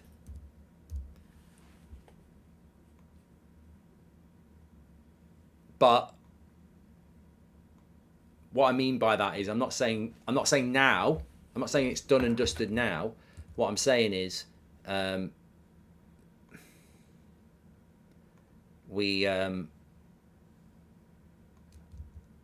if we can beat Palace today and then Leeds twice, and then Leicester, I think we'll be in a position where it's going to be very difficult for anyone to get close to us, even though we might get tired in March and April. I'm sure we will, but I think it'll be very difficult. But look, you know, you can only do what's in front of you. United have put a good bit of effort in here, and let's not forget we're only 1-0 up because of a penalty, and it was a penalty, but you know, it's a cross. You know, it was a penalty. You can't say it was lucky, but we still got to go and win this game. Bruno's been brilliant so far, says Mikal.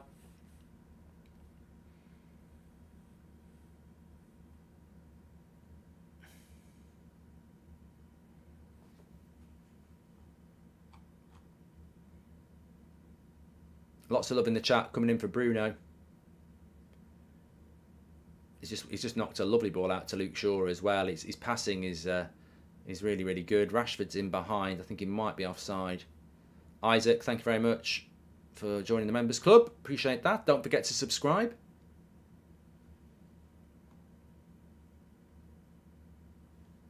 Yeah, we've got 42 points on the league table because that's as it stands.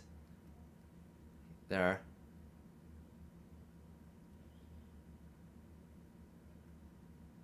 Yeah, I told you Rashford's offside.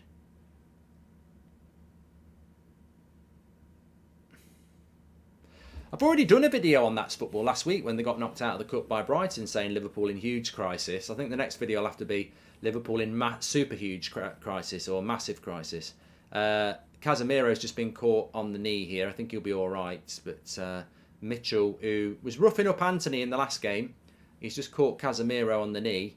An impact injury more than anything. I think Casemiro's fine. But come on, United, don't let up, says Daniel. Yeah, I think knee on knee. Rashford doesn't pass enough in the final third for me. I get he wants to take players on, but he constantly misses open players because he doesn't pass to Stewart. Walker, thank you. Casemiro's back up. It was a collision more than anything. Do you think Gakpo is dreaming of being a United player, says Samuel? I don't blame Gakpo for going to Liverpool. I blame United for not getting Gakpo. Like, I think Gakpo would have come to United. I think him and Ten Hag have the same agents. I think he would have been, you know, better suited coming to United, but we didn't have the money, so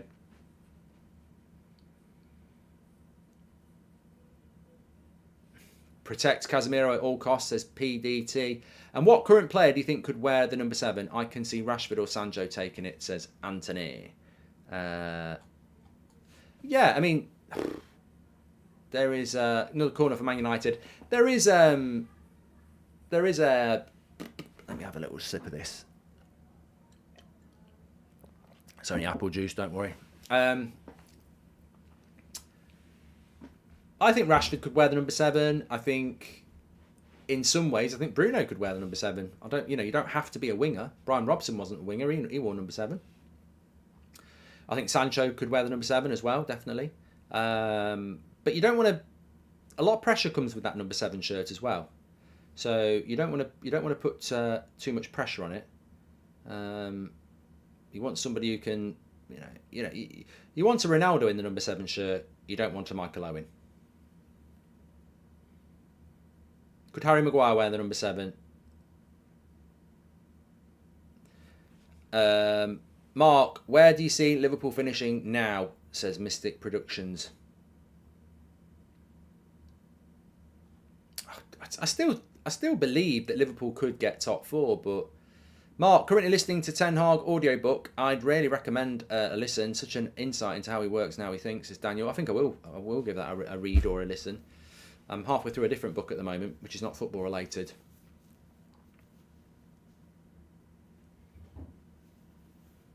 I mean, there's some of the chat saying that Marcus Rashford could have had a penalty here. Absolutely not. Yeah, it was there was no contact. Let's be polite and say there was no contact. Some people might use the dive word, but I think he was anticipating the contact, which is sometimes a clever thing, or a slip, maybe even more pronounced, says Diamond Gamer. But this is where I think Man United just need to be wary. You know, you're 1-0 up. We were 1-0 up against them before.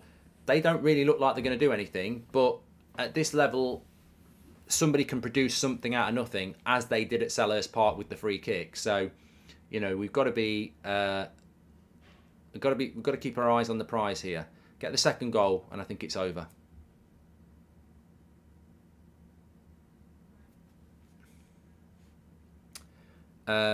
When's the next Cooking with Goldbridge, Mark? Says Kenzie. Yeah, it's on my list. It's a very big list at the moment, but I'm trying to sort out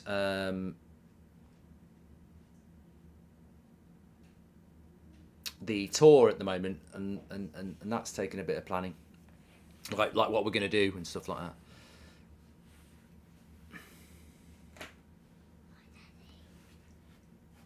Like your kit. It's got Ronaldo on the back. It's got number 7. Yeah. See you in a bit. Oh, makes me sad. Seb in his United kit, but it's got number 7 Ronaldo on the back. Oh well, you have to move on. You have to move on.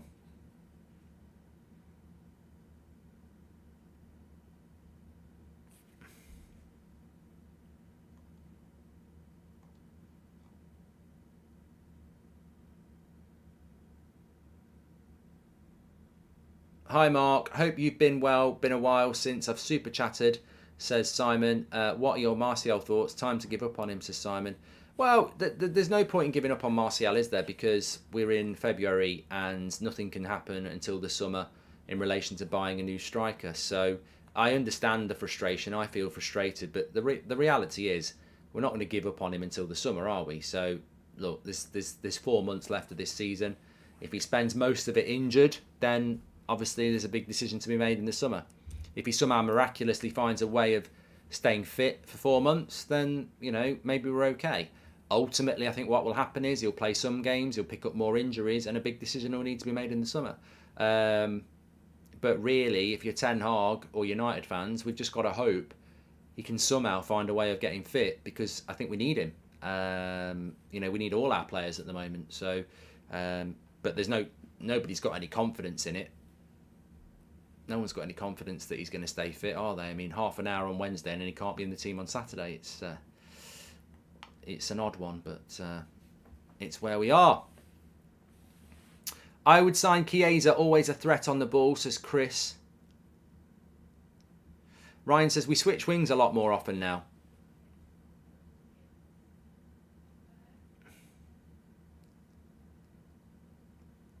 It's been a very, very fast, energetic first 25 minutes from Manchester United, to be fair. We're comfortably in control here. I wanted to just have a quick look at the match stats, actually, and just see what we've got in relation to that.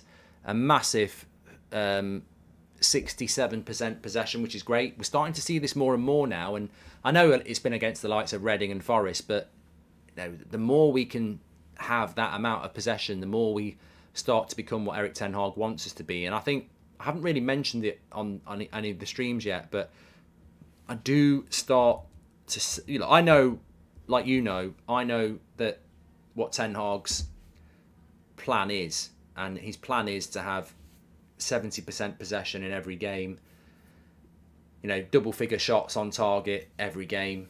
And I think in the early days we haven't been doing that because we've had to build, you know, we've had to get results. Lovely play by Wan-Bissaka down the right hand side.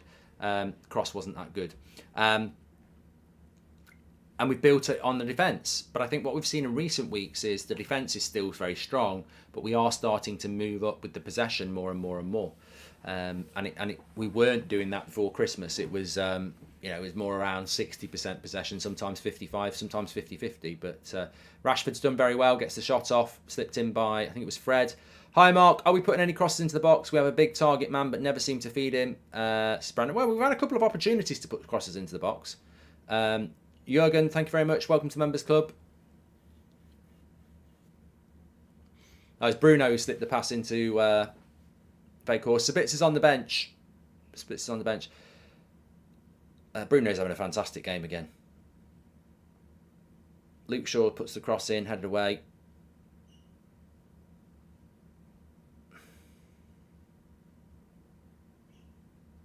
And Anthony with a shot off his right foot. Easy save for the keeper.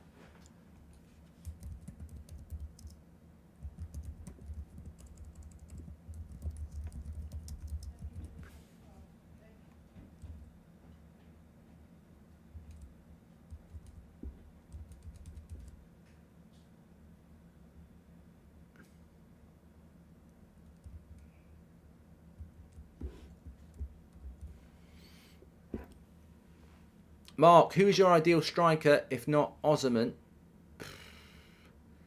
Yeah, it's a tough one if we couldn't have Osman, to be fair.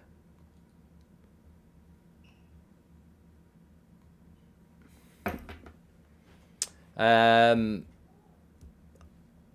don't mind Harry Kane, but he's not really what I want, if I'm completely honest.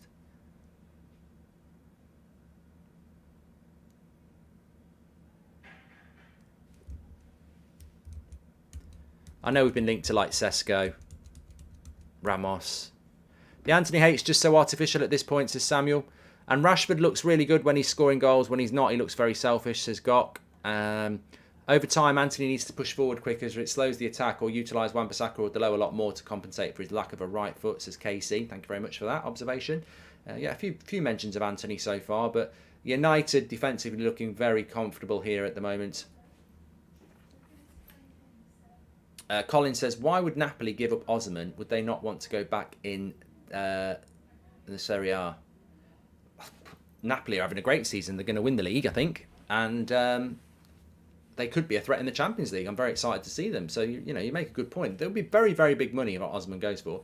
We risk Ronaldo at number 7. Eric Ten Hag didn't handle it very well, says Kundan. I think a few people might disagree with you on that one. Jack, welcome to the Members Club. Well, he's been a member for 8 months. Thank you very much.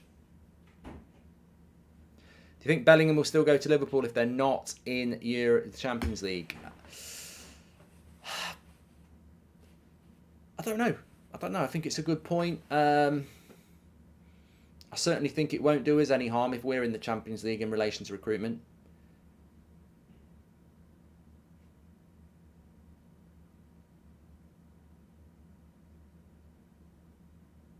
Saturday afternoon at 3 o'clock though, I mean, that used to be the life and soul of football for me. I really want Sabitzer to come on, says Alfie. Oh, 100% Sabitzer will come on. And you think about that, if we can find the second goal in this game, Rashford's just whacked one over the top. If we can find the second goal in this game, Vlahovic should be a good option as well. If we can find the second goal in this game, then you've got people like Sabitzer and Sancho who can come on. That's a huge boost, isn't it? They're going to come on. Sancho's going to come on with a point to prove. He just wants to get out there playing football. Sabitzer's going to come on there with a point to prove as well. Nice ball in behind Wan-Bissaka here, but he should have the recovery pace. Mark, do a cooking or driving with Goldbridge tour, says Inferno. How do I do that? I'd like Ollie Watkins or Tammy Abraham, says Thomas. They would be great for Eric Ten Hag's style.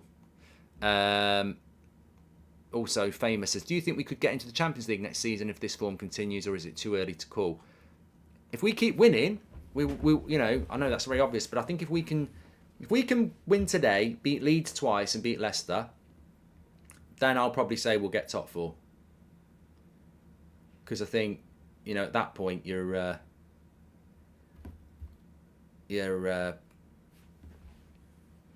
probably going to be a lot of points clear of anyone who can get near us. And at the moment, you know what?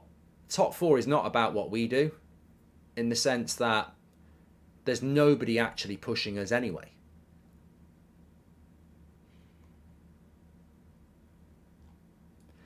Big shout out to the mods in the chat today. Appreciate it. Sally. Renate. Can't see anyone. I think Alex is there as well. Hi, Mark. Do you think Liverpool will revive their lacklustre season and get Europe, says Isaac? Well, I always expect Liverpool to start doing something, but they just don't. They're just not very good, are they? I mean, I think even I, who's enjoying the fact that Liverpool aren't very good, is probably giving them a little bit too much respect. They're just not very good. Past the ball in the final third. We are playing for a win. Too much selfishness, says Spartacus. Do a cooking while driving tour, says David. All right.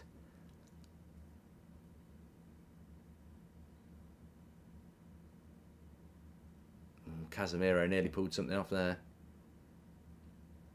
Why isn't Varane considered top 5 centre-back by most people, says Yasif? I don't know. I think he's the best. I think he's the best.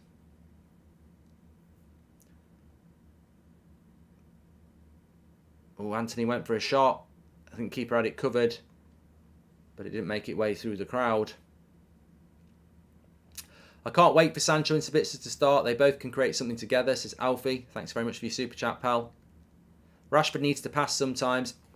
It's an interesting one. I mean, look, a few of you have been mentioning the press being relentless from Manchester United, and I think that that's obviously something that Ten Hag wants the team to be able to do every minute of every game anyway. And it is certainly something that's great to see.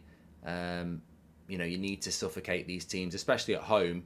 You've got to come and impress, you know, the fact that it's a difficult place to come and make it awkward for them, and we've certainly done that. Good play by Palace here on the attack.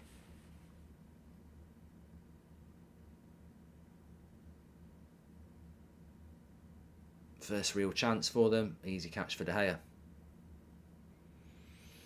But yeah, going back to like Rashford needs to pass. Well, yeah, but I would trust Eric Ten Hag on that. You know, I don't ever sense that Eric Ten Hag is furious with Rashford for not passing. You know, I think it reminds me of, I think Van Gaal had this theory that two of his players basically had the freedom to do what they wanted and everyone else had to work. You can have a player like that, especially when he's scoring the goals. It's you know, it's very. What I'm trying to say is very, very clear to see that Marcus Rashford is the player with the freedom in that team. You know, I'm sure Anthony will have that freedom when he becomes more accustomed to the role. But you know, Rashford has that role. Weghorst is you know, the striker in this team, whether it's Weghorst or Martial, is always a worker. What I'm saying is, yes, I think Rashford could pass it sometimes, but I also think he's encouraged not to pass it sometimes as well. Red Smurf, thanks for gifting 5 memberships. Appreciate it, pal.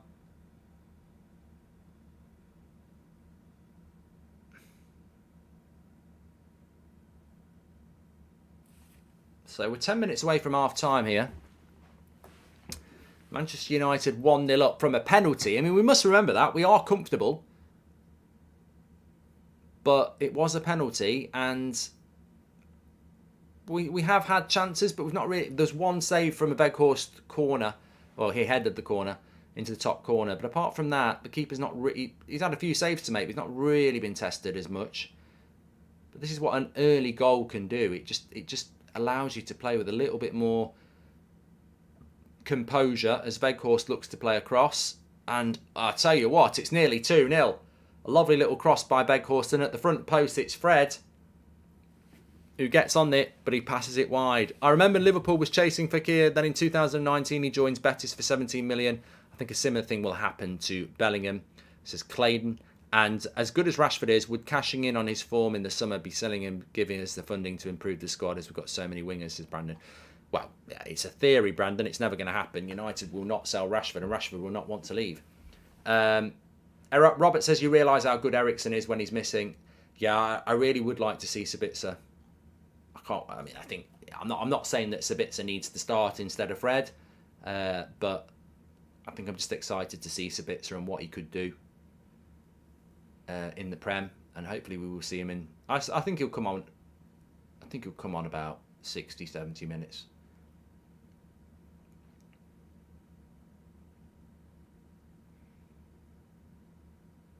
Is Cody Gakpo the most disappointing signing this year, says the HPN? Best manager for United since Sir Alex, says Johnny. Ten Hag.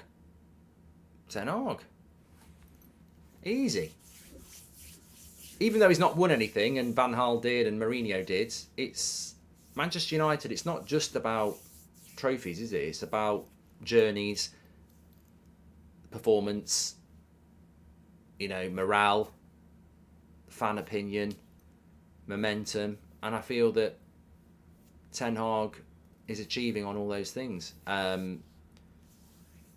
He has got to deliver trophies, of course, but I think he's also taking on the worst United side we've ever had in the Premier League, isn't he? So, not this one, the one he took over.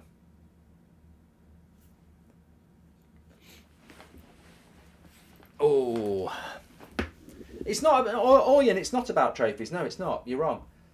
Because Manchester United's not about the Carabao Cup, the Europa League and the FA Cup, is it? So I feel that with Ten Hag, we genuinely have an opportunity to go and win Premier Leagues and Champions Leagues. We might not do it, but that's how I feel. Under Van Gaal and Mourinho, I don't think we're ever gonna do that. You know, we were our achievements were what we did. We were never going to win the league. We were never going to win the Champions League. Whereas I think with Ten Hag, it feels like that is a possibility.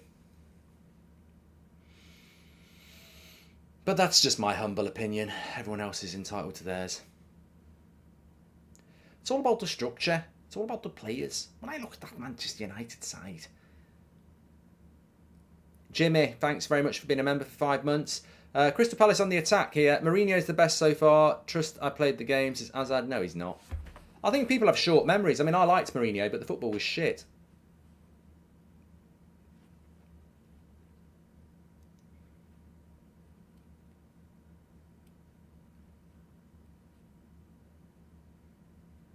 Sabitz is coming on, says Ladios. I don't think he is. I think he's just warming up.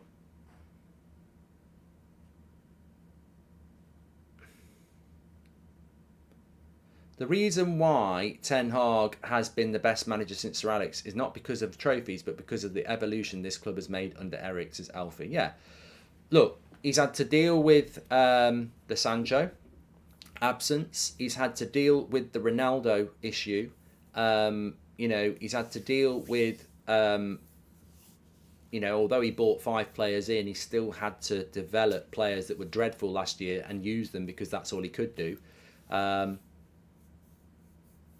I think his job's a lot harder. Hi Mark, can you wish me and my girlfriend happy 2-year anniversary? That's for Mark and Taylor. Happy anniversary.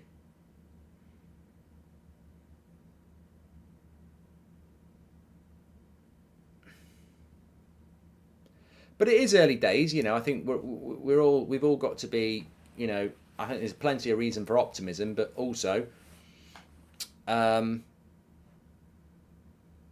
things can go sour very quickly, can't they? So, and I think, but I think that's one of the great things about Ten Hag is he takes it game to game and he's obsessive himself. Sabitz says 28. He'll be 29 in March. EC.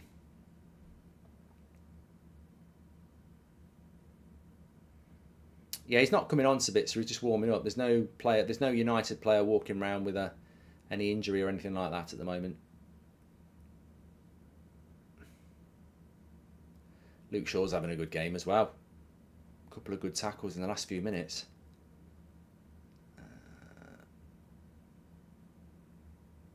I'm excited to see what Sabitzer brings to the team, says Andrew. Yeah, me too.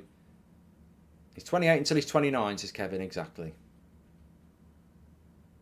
He'd be 29 if we bought him. He'd be 29 in the summer. But for now, he's 28 on loan.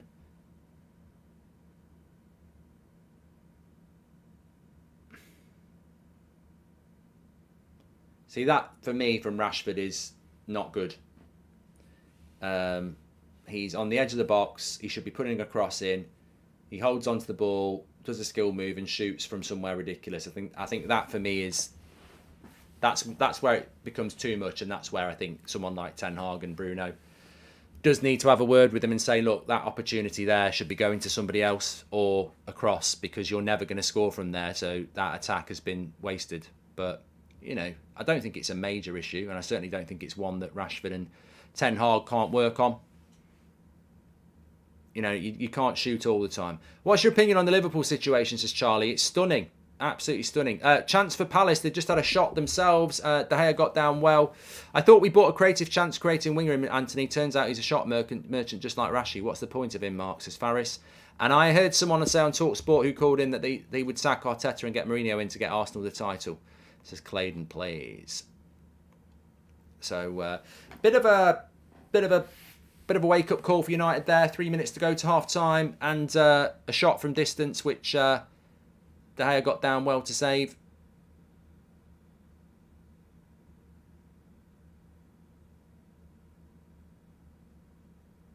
We need to pick it up a bit, says Connor. We need to be a little bit careful because it's going exactly the same way it did at Selhurst Park where we're 1-0 up, and then you're like, where's the second goal? Got to get the second goal. I think Ten Hag will have a bit of a go at them at half time and say, look, you've got an early goal there. Why are we not 2-0 up? We're at Old Trafford.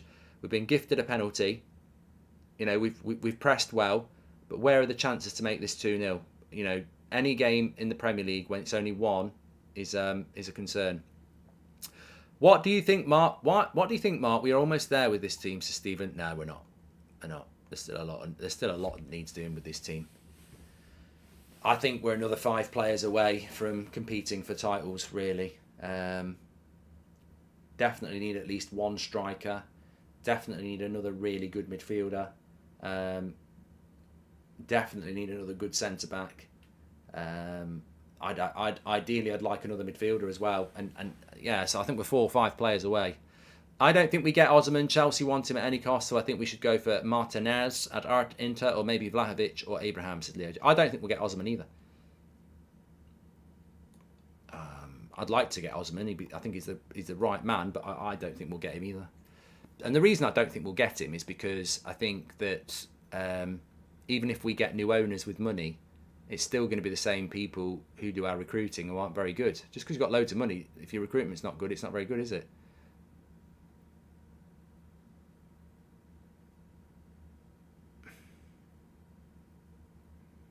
Brentford are winning 2-0 as well, says Dougie. Thank you very much. Liverpool are losing 2-0 to Wolves.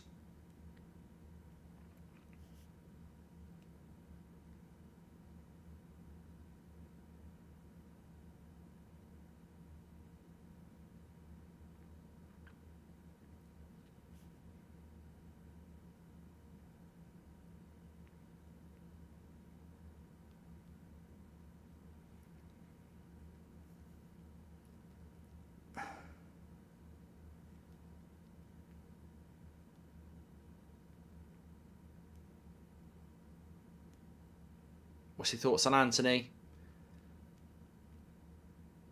Yeah, 2-2 Villa and Leicester, 2-0 Brentford against Southampton, 0-0 Brighton and Bournemouth, 1-0 United, obviously Crystal Palace, and then Wolves are 2-0 against Liverpool. And if you forgot, in the early game, Everton beat Arsenal 1-0 at Goodison Park.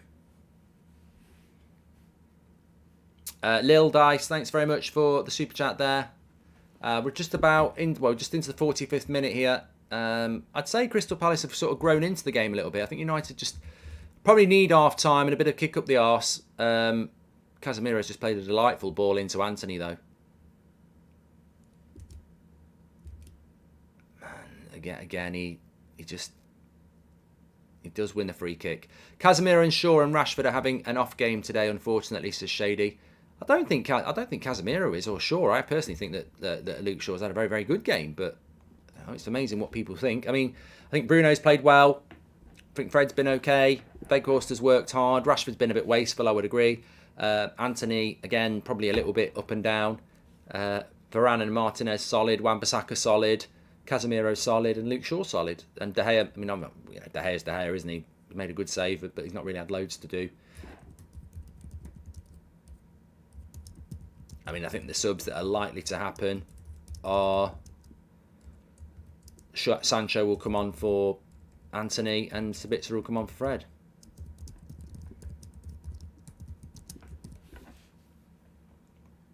But you know what? Sometimes, I was just thinking about it then.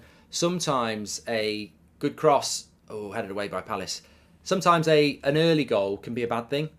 It shouldn't be. It should always be a positive that you build upon. But sometimes when you get a goal for nothing, you know, you've not really had to work for it. It's in the first few minutes. Rashford puts a cross in and it hits a hand and you're 1-0 up for a penalty. That sometimes can lead to complacency. That can sometimes, you know, you don't build on that, and then the opposition team sort of have this nothing to lose mentality and start to work their way back into it. And I think that's something that Ten Hag needs to stamp out at half time and say, look, you know what? We haven't won the 3 points yet. We're in exactly the same position at Selhurst Park. We need that second goal. And I think the game's over if we get the second goal. It's half time now, but I think if we get the second goal, it's game over. Vieira is underrated as Palace manager for me, says Shaf. Yeah, they just lack a cutting edge, Crystal Palace. Lil says, my mates are saying that Shaw isn't one of the best left-backs in the world and that Chilwell is better. Thoughts? Says, well, he's not this season. Luke Shaw's better. But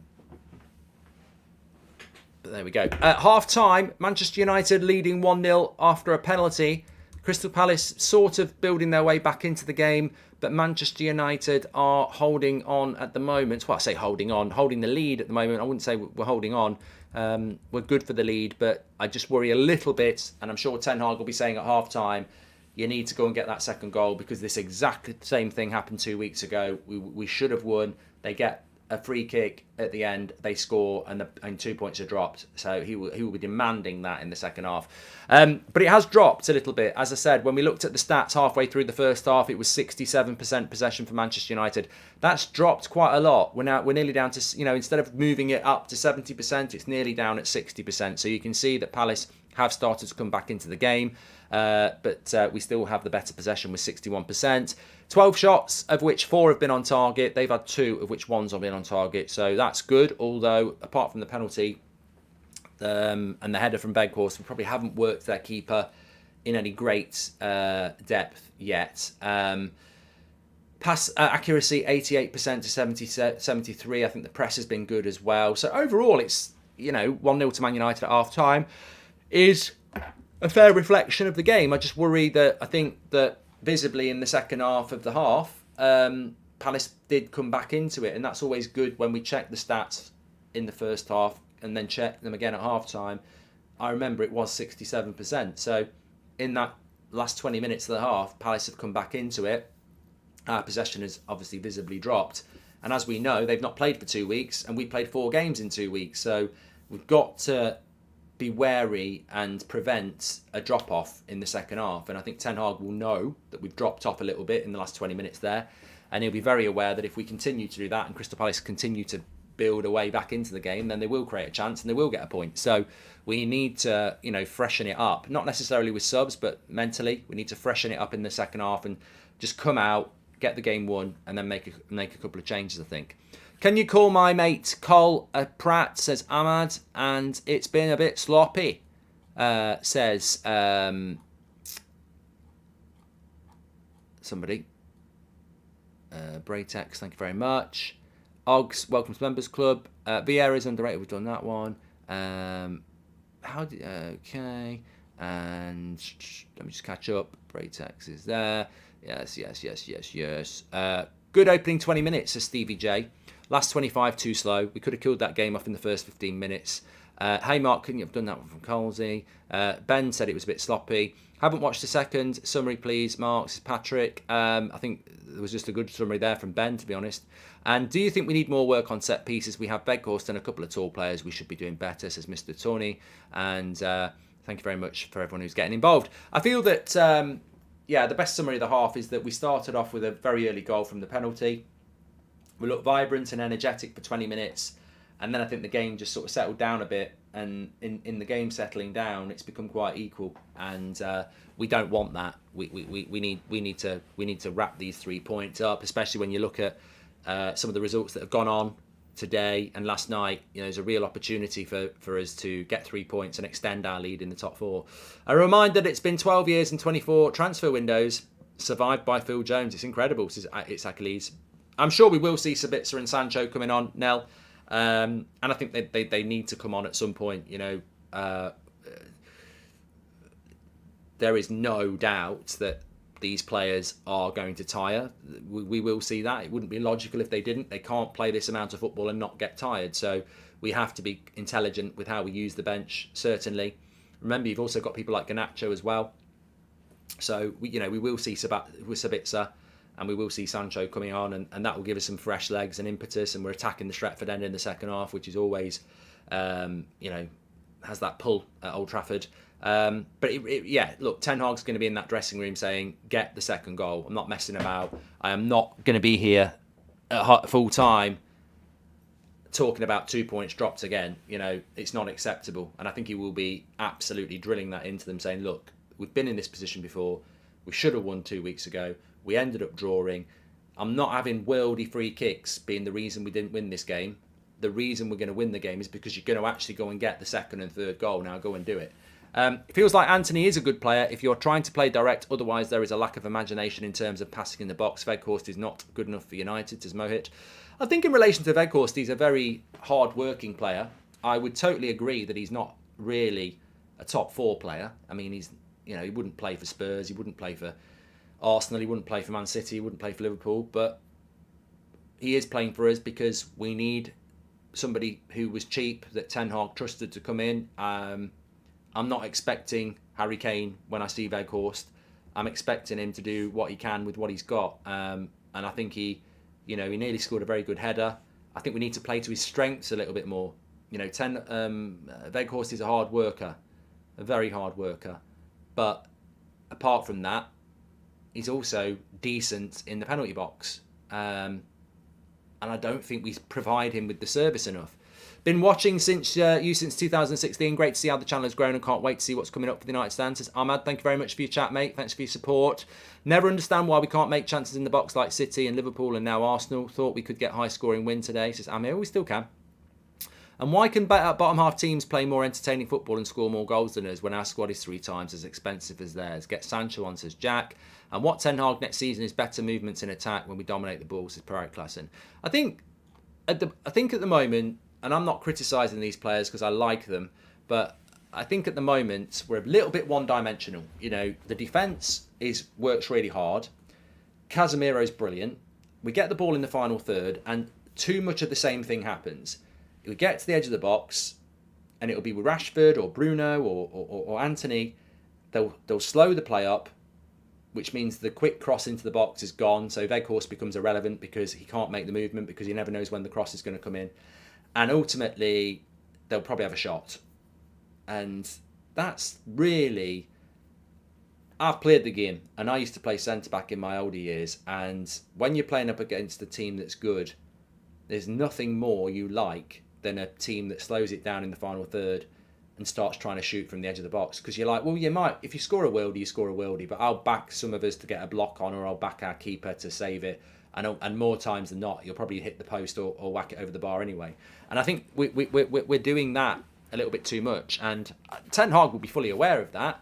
I think that too many of our forwards want to score goals, and it works, but I do think we need to be a little bit mixing it up a little bit. But to do that is a mentality change, because if you think about Rashford, he had a chance. Well, it wasn't even a chance. He had the ball on the edge of the box. He's got 2 Palace players in front of him. He stops it. He's flicking his leg around. Then he knocks it to his right and shoots. And it's like, it's never going in. You're never going to beat a goalkeeper of that standard from that sort of area, really. But to counter that, he's got to put the cross in quicker. But he ain't going to put the cross in quick because he's standing there, isn't he? So I think we do need to get a little bit more creative. People need to lay off the Anthony hate, says Aidan. I just think we need to be quicker in the final third. I think that's it. Quicker in the final third. We're good at we're transitioning. We can transition very quickly from, especially the fullbacks, Shaw and Wan-Bissaka. We're very quick at transitioning from Shaw and Wan-Bissaka to the final third. And then we get in the final third, and more often than not, Rashford slows it down, or Anthony cuts back and passes it backwards. Some of that will be down to the fact that Weghorst isn't Martial. But I've been saying this for a few weeks now. It's not a criticism. I'm loving United. But how many of our goals actually come down to really good creativity? A lot of our goals come down to really good individualism. Look at Rashford's goal against Forest. Look at his goal against Arsenal. They are moments of individualism. And we need to start scoring more team goals. But Rome's not built in a day, and I think we've built from the back. I think we're becoming better in possession. The press is becoming better, but we're still. I would still describe United's number 9 as a graveyard shift. I still think that we don't create enough chances as a team, in the sense that team created chances. Where there's 2 or 3 passes around the final third and someone gets a shot off. A lot of our chances and a lot of our goals comes from one player doing something, off their own back. Not hating on the players, but Rashi and Anthony are too predictable. Ricky ain't really wrong about starting Martial over Rashi, says Suham. And on the right wing, Wan-Bissaka receives the ball, Anthony goes inside, and Bruno Weghorst is not going wide enough, forcing Wan-Bissaka inside, says Aditya. We're missing Ericsson. No one is coming and taking the ball from the defence, says Ashton.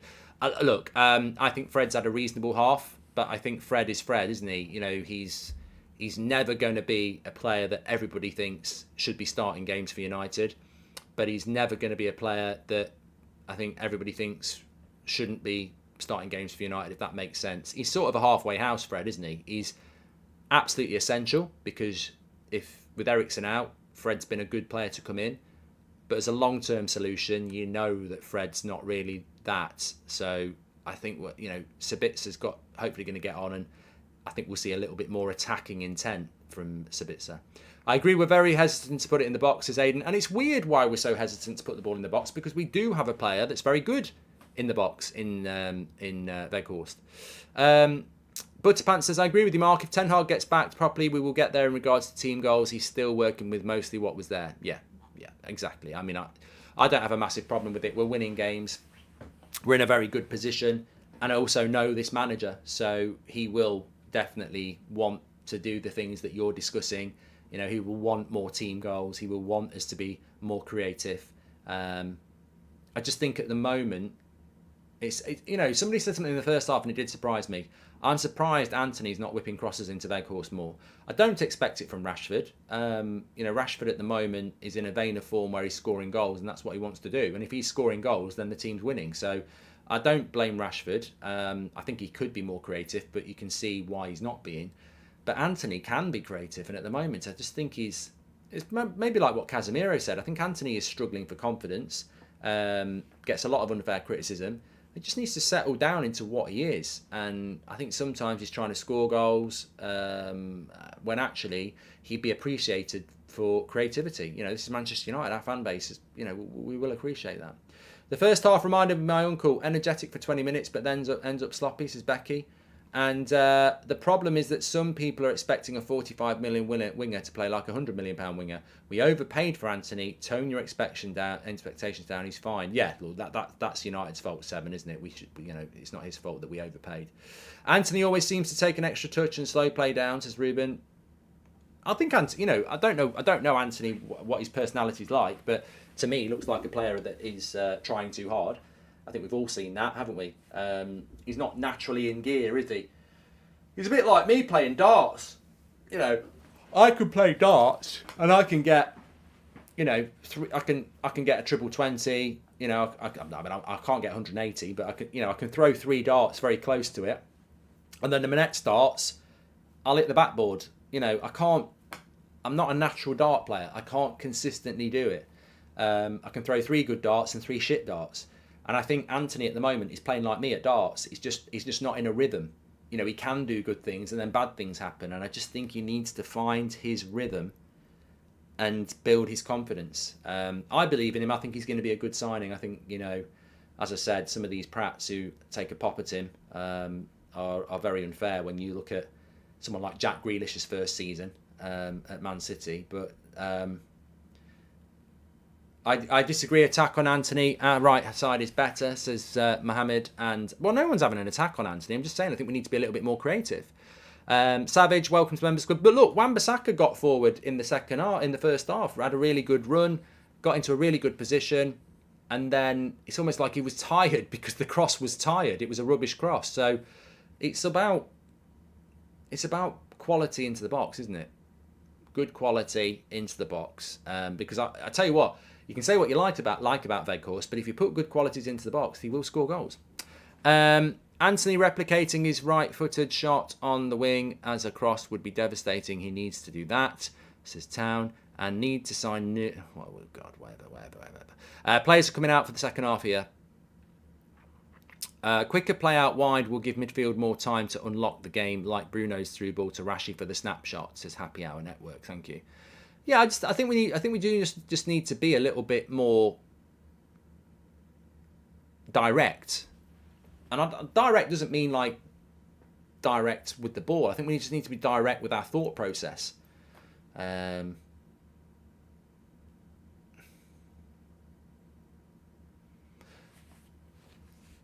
I tell you what, I think Bruno's. I tell you what, I think Bruno's growing into that captain role, though, isn't he?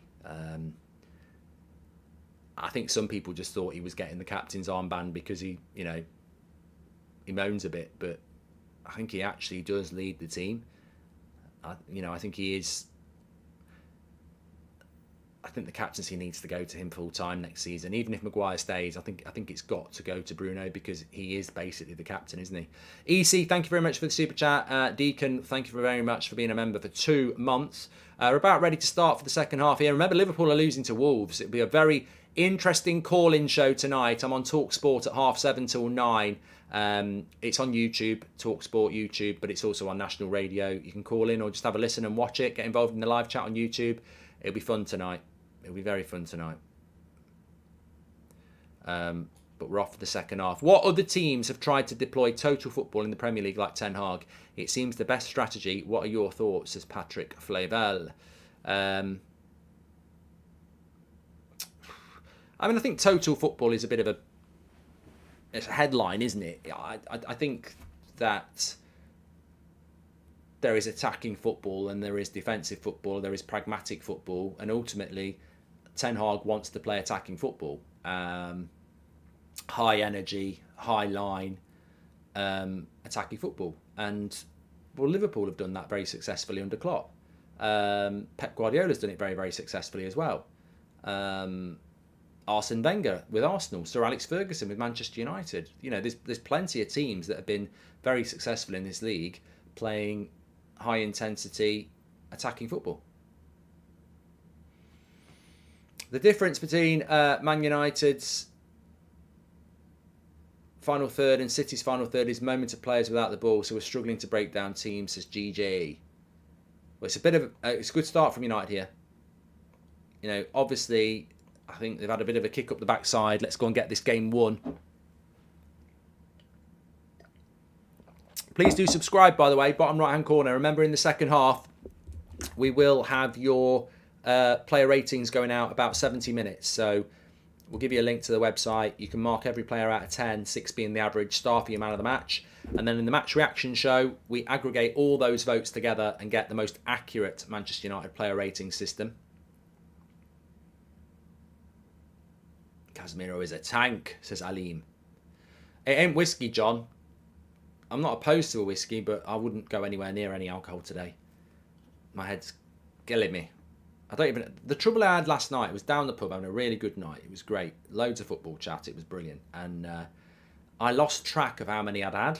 And I always like to know how many I've had because I know how many I've had, how it will affect me to the next day. And I just didn't. I don't know. I daren't guess how many I had. So I had a bad head this morning.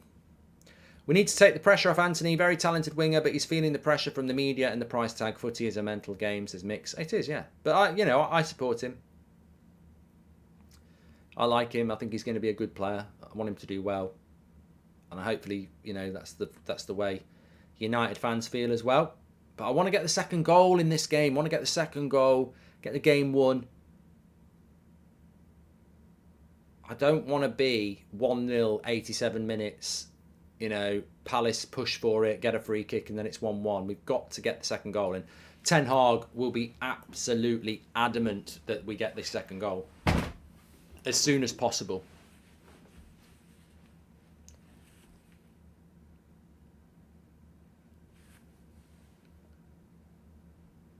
Gareth Lager, sometimes cider, says SWJ. I was on the lager last night. You won't be happy if I tell you what brand of lager I was drinking because people just say, how do you drink that? But I know what I like. And Anthony's got the ball on the right-hand side.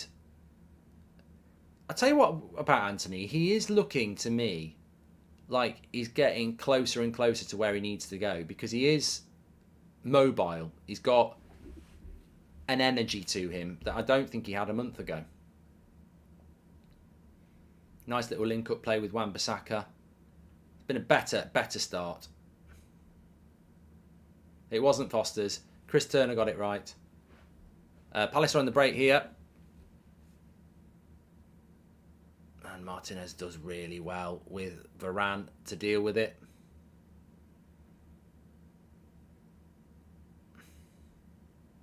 Martinez. Donna's eating McVitie's digestives and it's very good. Has it got chocolate on it, Donna? They are nice. Cup of tea. Still 2-0 to Wolves.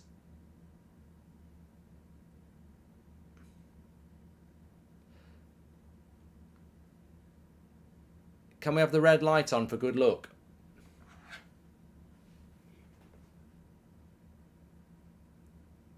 Is that red? Yeah. Take me out tonight. No, I've got a hangover. I'm just going to stay in and have a burger. Watch a film. A match of the day.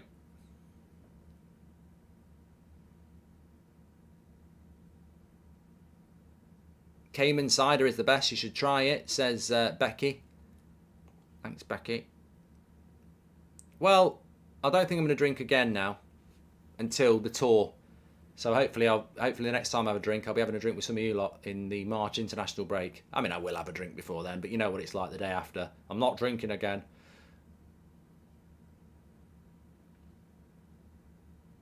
I've just realised that I've been trolled, haven't I?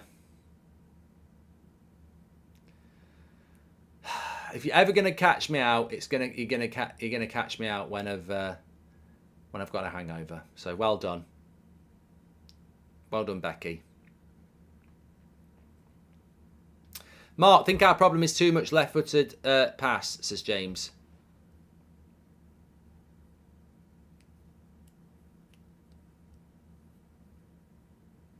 I just think so far it's been a bit like. It's been one of those games, hasn't it? Really, for Manchester United so far, it's been a little bit like you want to get the second goal. I think the players will love playing for Man United as you would, but there is a monotony to the games, and it's not that you don't enjoy it, you do, but there's no time to relax. There's no time to reflect. It's game to game to game to game, and United will know. It's about win. You just got to keep winning, haven't you? You got to keep winning. You got to keep winning. You got to keep winning, and that as many of us have already said on this stream, it is about the mental game as well, and they've just got to try and raise it a little bit here and just get the game won. Leicester are beating Villa 3-2 at the moment. Still 2-0 to Brentford against Southampton, and still 2-0 to Wolves against Liverpool. Palace have got a corner.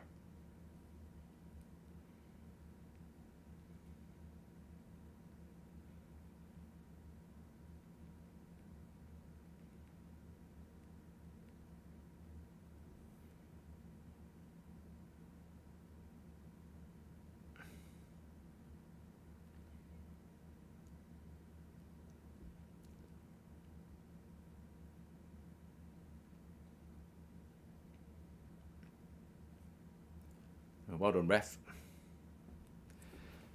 We need a sub here, says Philip. Well, I think that's what we're looking. I think that's what we're looking at, aren't we? Really, I think he'll give this lot probably 10 more minutes, and then I think he will be looking at the bench and thinking, we might need to do something here.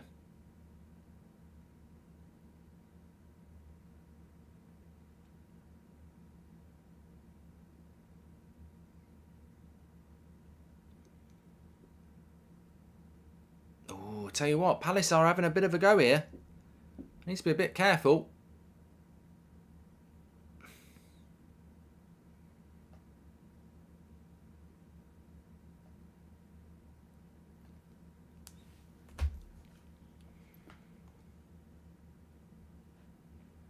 Puppy, I'm not answering questions about that sort of thing, Lee says we're a bit under the cosh here.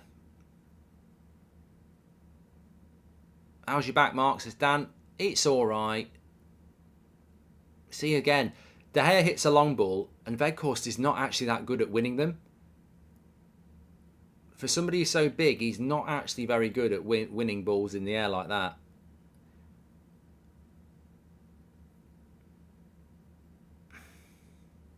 Non says that Palace are dominating us here. We need to make some changes. Well, you don't want it to... As we said, they've had 2 weeks off. Their energy levels are going to be better than ours if we're not careful. So the best way to conserve energy is to keep the ball. And we're just getting a little bit sloppy here. I'm starting to get a little bit worried, actually, about United. Martinez playing well.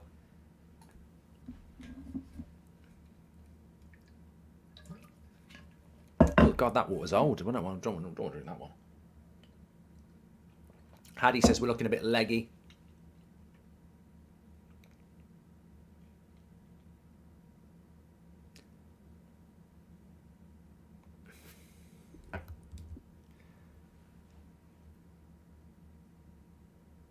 Get Sancho and Sabitzer on, says always lean.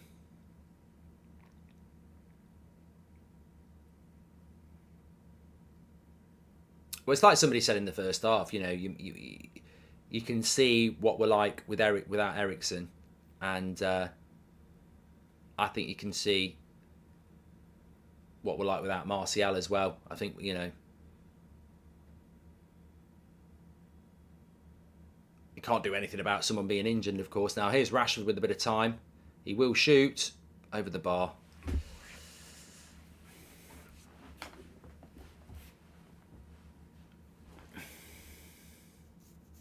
I think he should have scored there, to be fair, Rashford. The form he's in, the space he opens up, I think he's got to go bottom corner and whip it, and he doesn't. He just goes for power.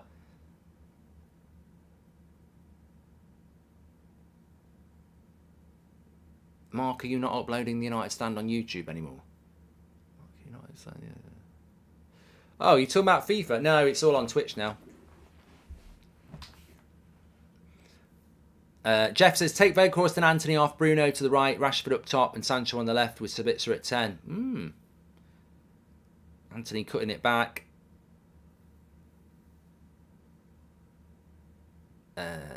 Ass says, Rashford's having a bad game today. I've lost my stuff here. Although I do like showing you off that. Look, that looks good. Yes, I like that. If you want to get one of these, by the way, we've United Stand Shopify. We've got a brand new Casemiro type hoodie as well. I don't know whether I can show it you actually, because I haven't got mine yet, but it is available. Bruno's just having a lie down here.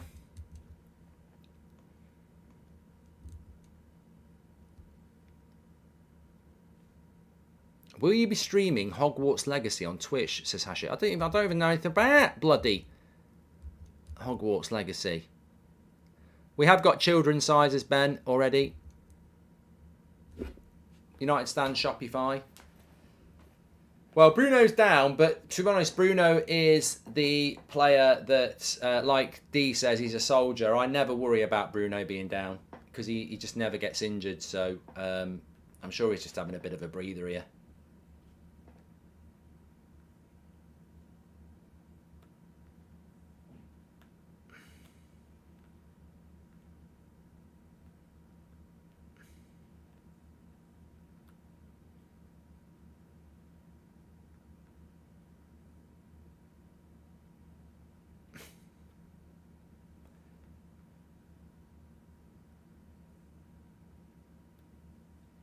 He's all right.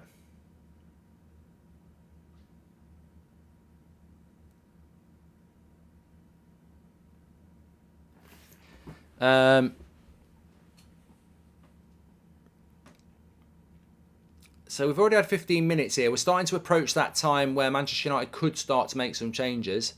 Hopefully Sabitzer and hopefully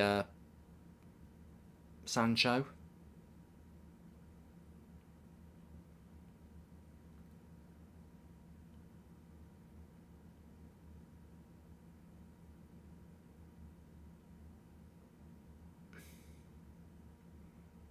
Offside. Apparently Garnacho's coming on, which is interesting that Garnacho would come on before Sancho.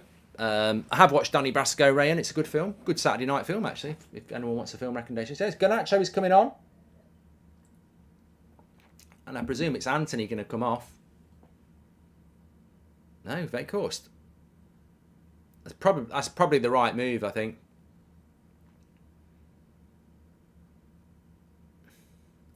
Couldn't get tickets for the Dublin gig, Mark, says Aaron.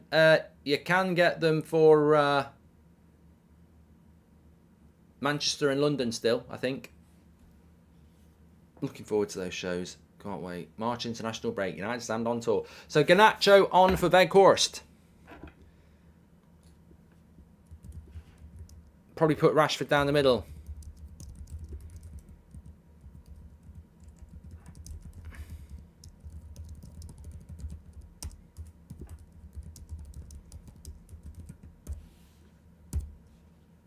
I think it's the right sub. I think he's got to freshen this up. I think 15 minutes, it's not working. We need the second goal, and I think he can't afford to keep it as it is. When Anthony runs, it looks like his legs run faster than the rest of his body. Still see a lot of improvement from him. So Akshay, thank you very much.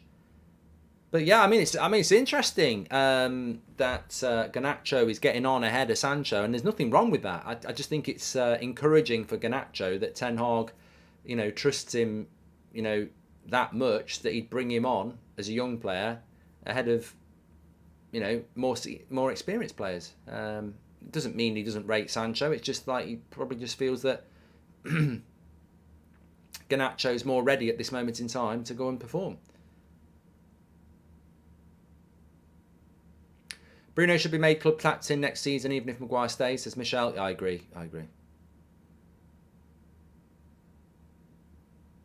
Yeah, but you know what? I mean, I will say this. Give a bit of credit to Crystal Palace. I said it in the preview. I said it before the game. They're not a bad side. They just struggle to score goals. They're not a bad side at all. They very rarely get smashed, and they are very well organised.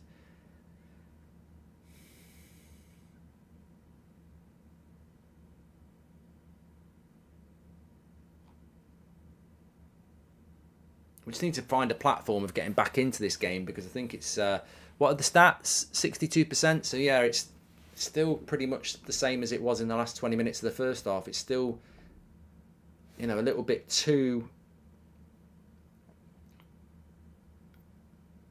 like Selhurst Park. Liverpool are losing 2-0 at the moment, Cam, to Wolves. So look, Ten Hag is going to stick by Anthony. Lucy says clearly Ten Hag has his favourite player, and it's Anthony. I mean, he spent 85 million on him. It's not just about Ten Hag, favouring Anthony. It's also about Ten Hag spending all that money on Anthony. He's got to, as a manager, if you get given that amount of money to buy a player, you've got to make sure that player works, because it reflects on you. So he will obviously give Anthony all the encouragement and time he can. Goal for Manchester United, I think. Oh, yes. Lovely. Luke Shaw, cross into the box. 2-0 to Manchester United. 3 points in the bag. That's what it's all about. Rashford's overjoyed. Number 10, into the crowd he goes. Goes for a little bit of a hug. And United are 2-0 up. There. And he's onside, I think, as well. Somebody was just saying it might be offside. Great build-up play. Great. You know what? That's brilliant, actually. Absolutely brilliant, because we spoke at half-time about team goals. This is a team goal from Manchester United. A team goal which ends up with probably Rashford's easiest goal of the season. It's all, Anthony, Bruno, Wan-Bissaka, Casemiro, Garnacho, Luke Shaw, and then Rashford tapping. It's a great goal. What a goal. Love it. Best team goal we've scored in ages. And we want to see that. We want to see that. And literally, as well, give a big shout out to Ten Hag, because he's only just brought Weghorst off to put Rashford through the middle, and it works. And with the injuries that we've got to Anthony Martial at the moment, there has to be an alternative striking option. I prefer Rashford off the left, but look, if he can go up front and do a job for us as well, we have got Sancho, Garnacho, and everybody else. But look, that second goal is so important. Get that second goal. We've done that now. Crystal Palace don't have 2 goals in them, and we can breathe a little bit easier now, knowing that we've got that cushion. And even if Palace were to produce a worldie from a free kick, they'd have to do it twice. So, yeah, I think Palace have had a reasonable performance here at Old Trafford, but they do lack a cutting edge. And our defence is very strong. And of course, it'd be nice to get Delo on the pitch as well, wouldn't it? But a lovely goal. Lovely goal. Lovely bit of team goal. I don't know what Anthony's doing there. He's trying to do little... I think sometimes you do watch Anthony and you go, what are you trying to do? He's tried to get the ball between his heels and flip it up. The score's 2-0. I don't know what people are on about. Garnacho brings the energy, says Dylan. What I like about Garnacho is that it doesn't always work, but I keep saying this, and I think a lot of you would agree with me. What he tries doesn't always work, but he brings opportunities, he brings space, and he makes things happen. And I think that, for such a young player that can only get better, he's a very, very, very exciting player. And with 25 minutes to go, I think we just want to see Sabitzer come on now. Maybe get Delo on as well, give him a bit of game time. He scares defenders, says Una. Exactly. Couple of subs for Palace now.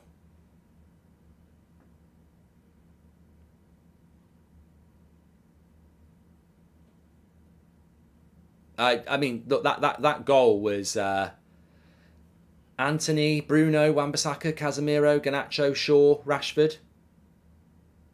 So, yeah, I don't know what's going on here. Bit of pushing and shoving going on. I don't know what's going on here. Bit of a fight going on. Something going on here. I don't know what it's all about. Love that from Anthony, says Sean. And hi Mark from Germany. What are your thoughts on Mika? Yeah, I don't know what that is. Young Croatian player. I don't know. Survivor Series, says Manchester United. Yeah, it's all going off a little bit. I don't even know what started it. I don't know. You mentioned we aren't scoring enough team goals at half time. We just got a great one. Yes, Raz. And that's the progression that we're talking about, isn't it, really?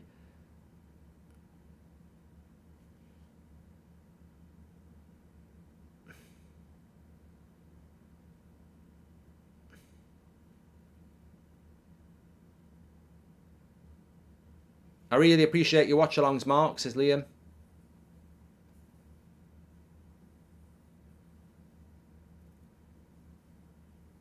I think reading the chat, Anthony was showboating or something, and Schlupp put him into the side. I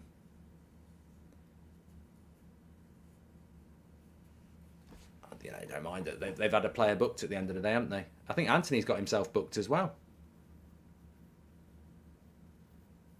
It's a bit harsh to book Anthony when he was actually thrown into the bloody advertising hordes, isn't it?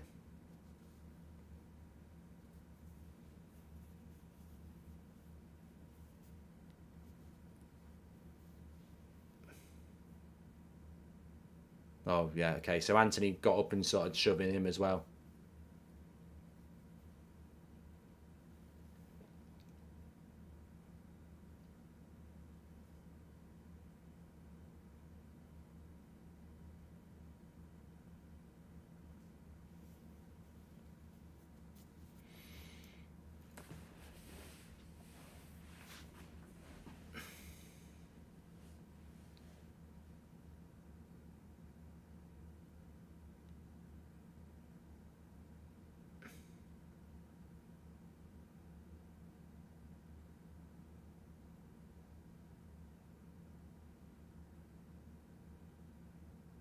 Apparently they're checking a Casemiro red because he had hold of someone by the neck.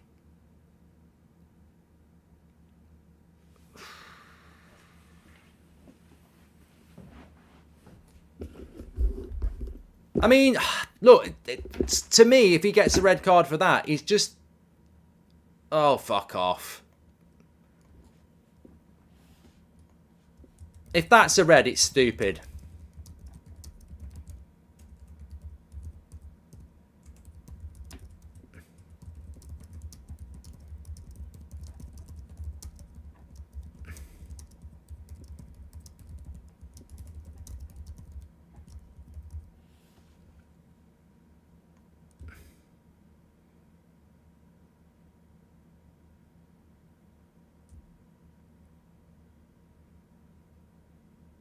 I just don't. I can't see that being a red. That won't be a red. He won't give a red for that. He's just grabbing him to hold him off like that. It's not a red. Just give him a yellow. It's not, you know, violent conduct is if you punch someone or you headbutt someone. He's just holding him off. He's keeping him away. He's going to give him a red. Oh, fuck off. Stupid. Absolute idiot. Absolute twat. That's a 3-match ban. He's an idiot. That referee is a bloody idiot. So Casemiro is holding the player off like that, and then at one point he's one hand just saying calm down. He doesn't punch him. He doesn't trip him up. He doesn't headbutt him. He's just holding him off.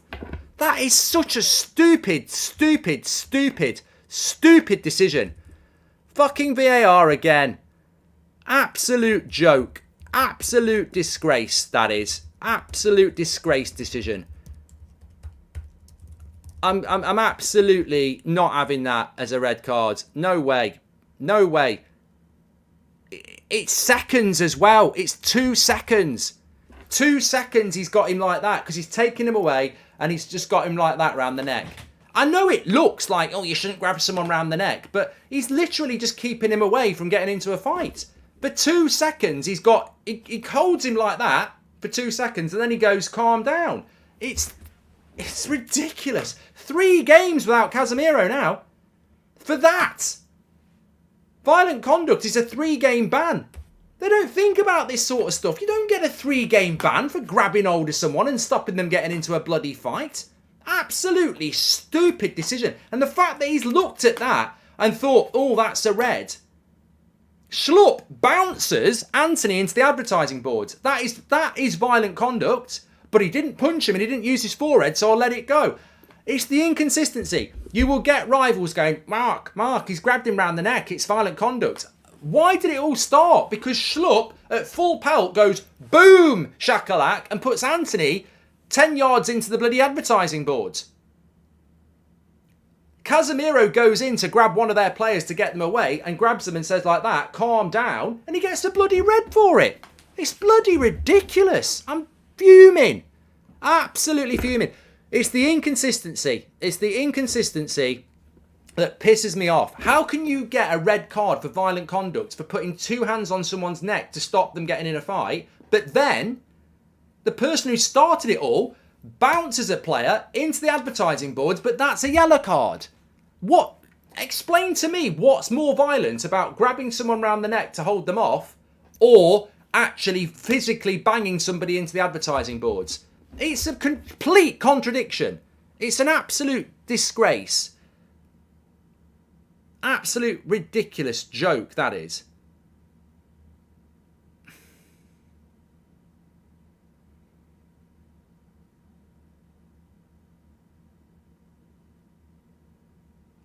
I'm with Joshua. I was watching it back and I was like, what red card are they reviewing here then? Because he's holding him. I'm just fucking just a joke.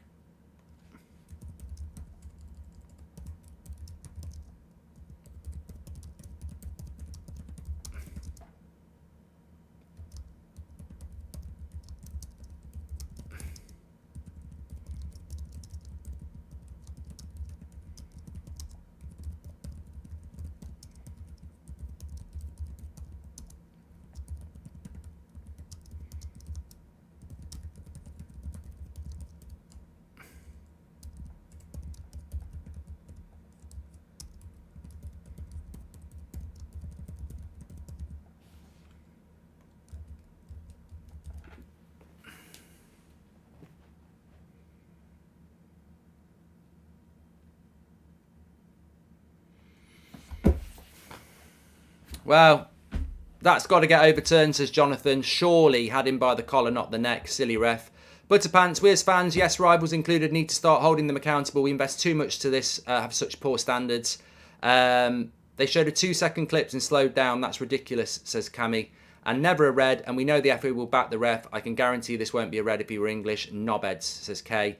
Terrible decision. It was Will Hughes who ran up to Casemiro in the first place. Cas was protecting himself, not his fault. He's stronger than Hughes, says Ash G. No excuse for him to get involved. Really cost his team and stupid to give it Mikey. Well, there's always going to be different opinions. I appreciate that, but I just think Harry Kane does that. He doesn't get a red card. You're absolutely correct. If Harry Kane did that, he wouldn't get a red. No way. No way.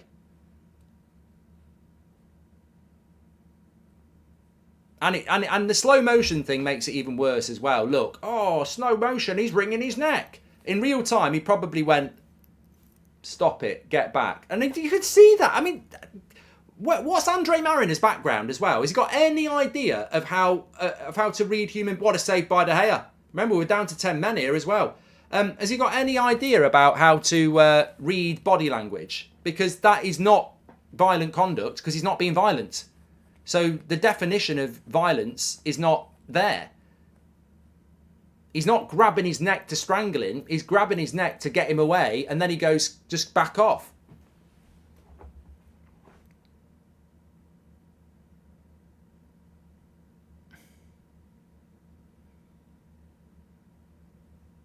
Oh, the bastards have scored. And guess who scores? Fucking Schlupp. Oh, what a bloody surprise. Schlupp scores. What an absolute shower of shit. What an absolute embarrassment to the game of football. What an embarrassment it is. What a prick. What an absolute prick. And Schlupp scores as well. Absolute disgusting.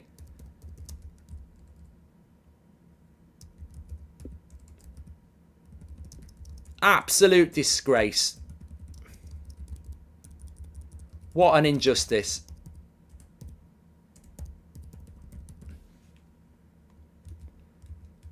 You couldn't write it, could you? He shouldn't even be on the bloody pitch. Casemiro won't miss the final. He'll miss 3 games, so he'll miss Palace. He'll miss Leeds twice and Leicester. We get to see how Eric deals with another ridiculous challenge, says Dylan. And best league with the worst standard of refereeing, not changed at all with VAR coming into place. I just cannot believe. You know when he went over to look at the VAR, I was looking at the live chat, and everyone was like, "Nah, he's not going to give it. He's not going to give it," and he does.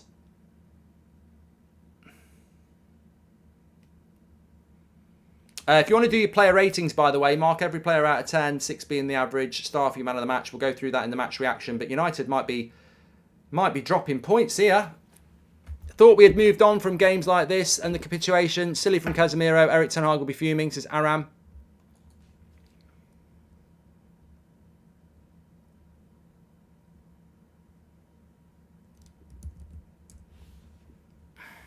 It'll be fuming because we shouldn't be putting ourselves into positions where players are getting bounced in the...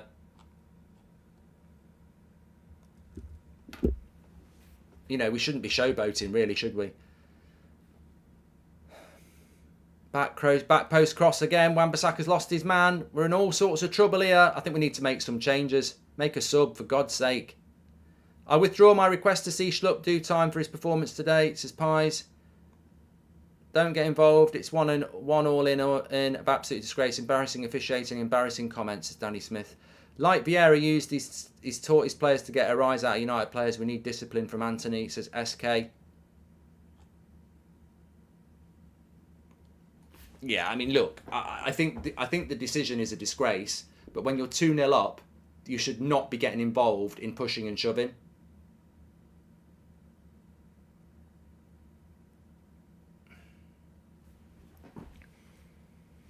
Game's gone, says Matthew Holman. It's two United players down now, and the referee's playing on. Now he's gone back.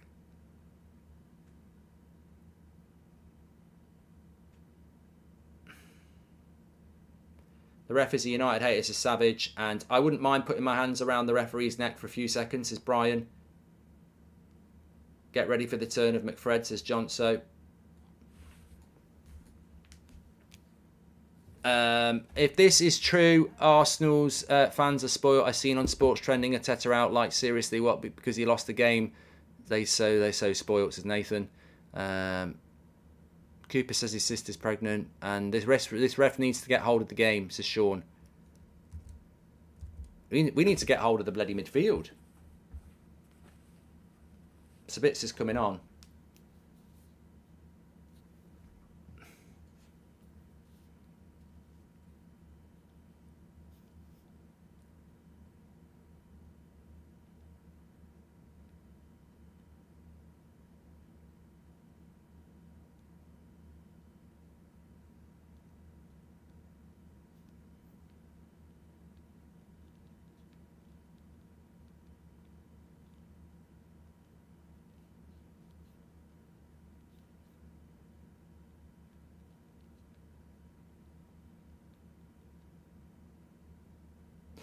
Big chance for Palace.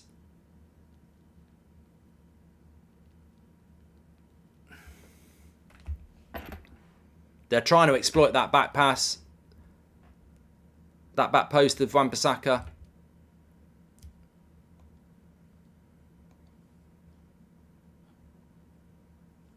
Right, we have got player ratings. I'm going to whack it in the video description for you now. Links in the video description. I'll whack it in the chat as well. Mark every player out of 10. 6 being the average.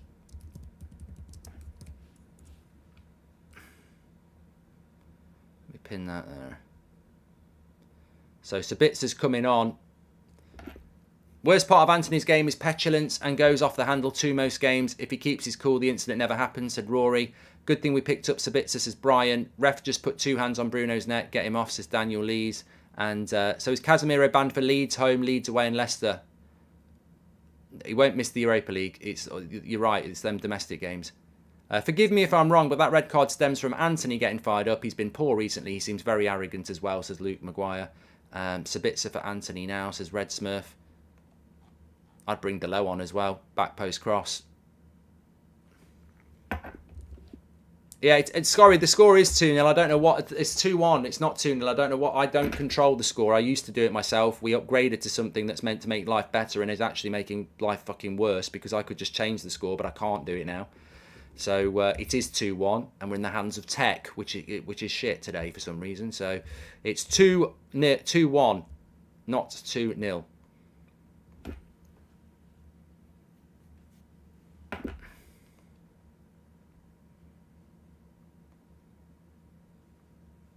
Can United hold out here and get the result?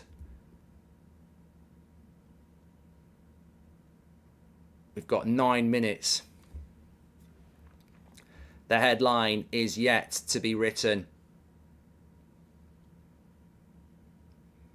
Injustice, I feel, in the red card for Casemiro. I think if you're going to give red card to Casemiro, you've got to give a red card to Schlupp, but he didn't.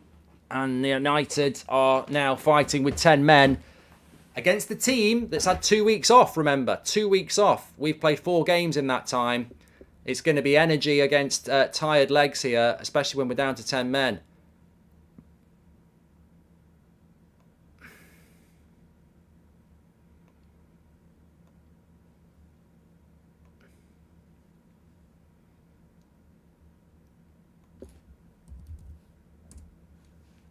Yeah, no Casemiro against Leeds twice. He's going to be challenging, especially if Martial's still out as well. We need Sabitzer to, settle in quick.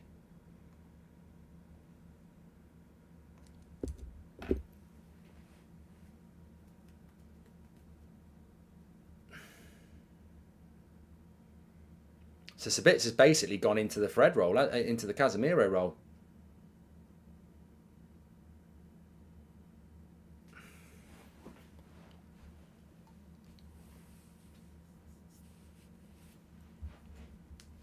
What do you think is going to happen here? This would be bloody devastating if we drop another 2 points to Crystal Palace.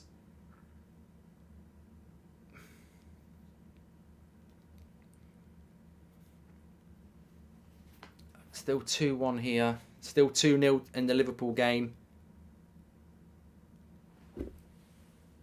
Maguire and Lindelof are going to come on. Ooh. I suppose it's just get as many defenders on as you can, isn't it?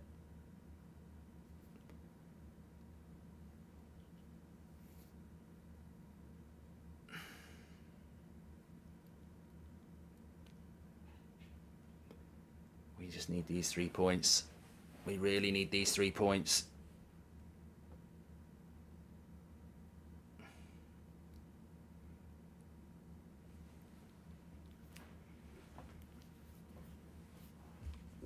I'm not having Anthony blamed for the red. The guy got taken out just because others can't control their emotions. Stop the Anthony hate in the chat, says Nick P.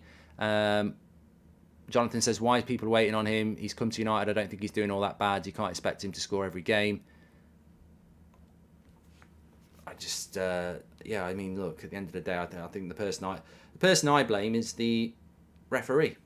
I think he's a bloody idiot, if I'm honest with you.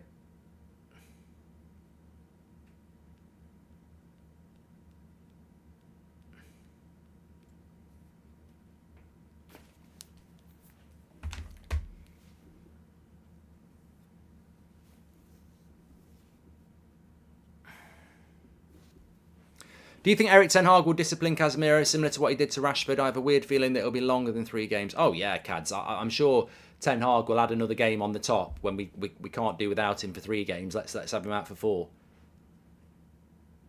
I don't think we'll get that red card overturned. No, I don't think we'll get the red card overturned at all.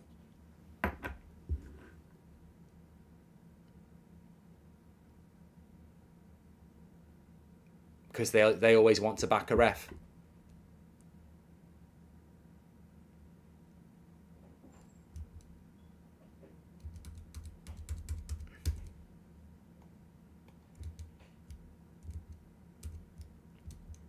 I'm nervous now. Wolves have... it's 3-0 in the Wolves match. 3-0 to Wolves. Bloody hell.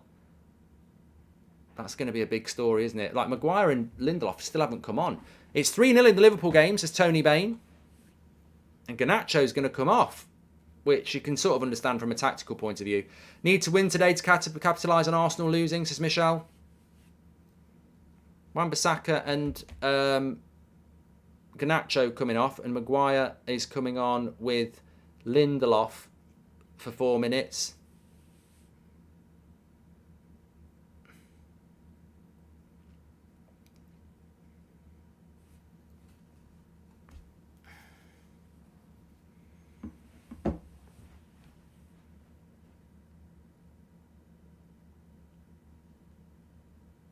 They are punching it away.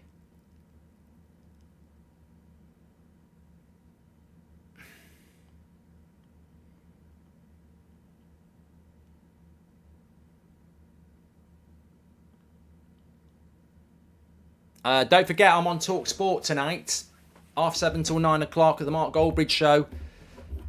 Get your calls in. It could be a very tasty conversation about that referee decision. We will see. But hopefully we're going to be discussing a Man United win as well. Who pushes anyone by the neck? You go for the neck, and expect the ref to think, oh, he's just trying to push him off. I don't know what you're talking about, Regine.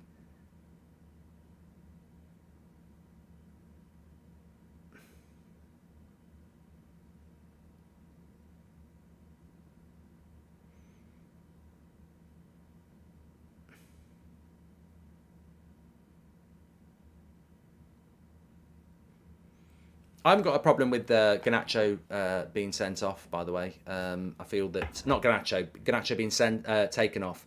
Hi, Mark. Left a message the other day doing a Southampton career mode on my channel. Can I have any suggestions for a box-to-box CM for 15 million? Yeah, a bit busy at the moment, it's Jake. But if anyone wants to help, it's Jake out with 15 million midfielders for his Southampton career mode.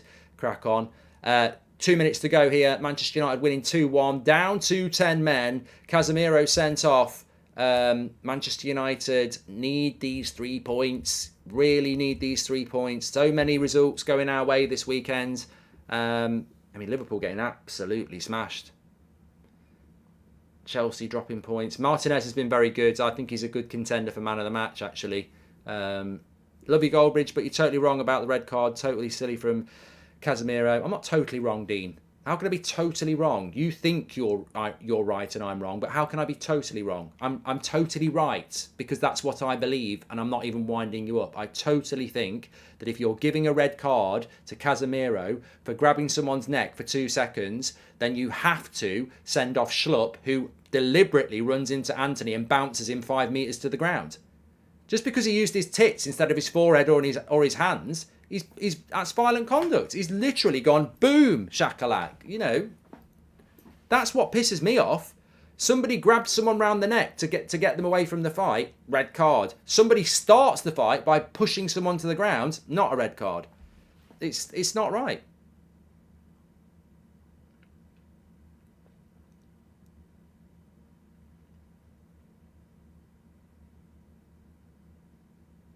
How long is he going to add on?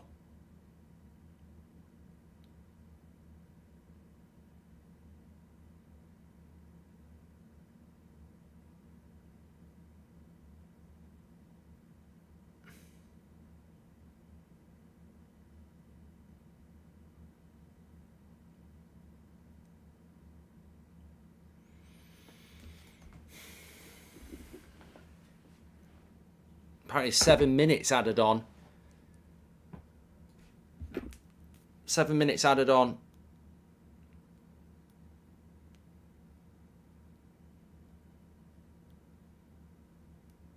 Hi, Mark. How long will Casemiro be out for? 3 games. It's violent conduct. He missed Leeds twice. And Leicester. Leicester are beating Villa 4-2. Surprising that. Brentford are beating Southampton 3-0. Brighton are beating Bournemouth 1-0. And Liverpool have been beat 3-0 by Wolves, which is stunning, really. Unbelievable. Liverpool have just fell apart, haven't they?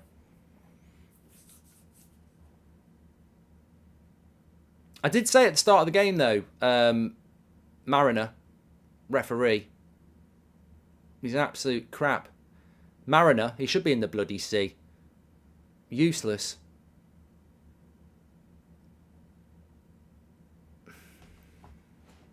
But I think if United can hold out, it's got to be... if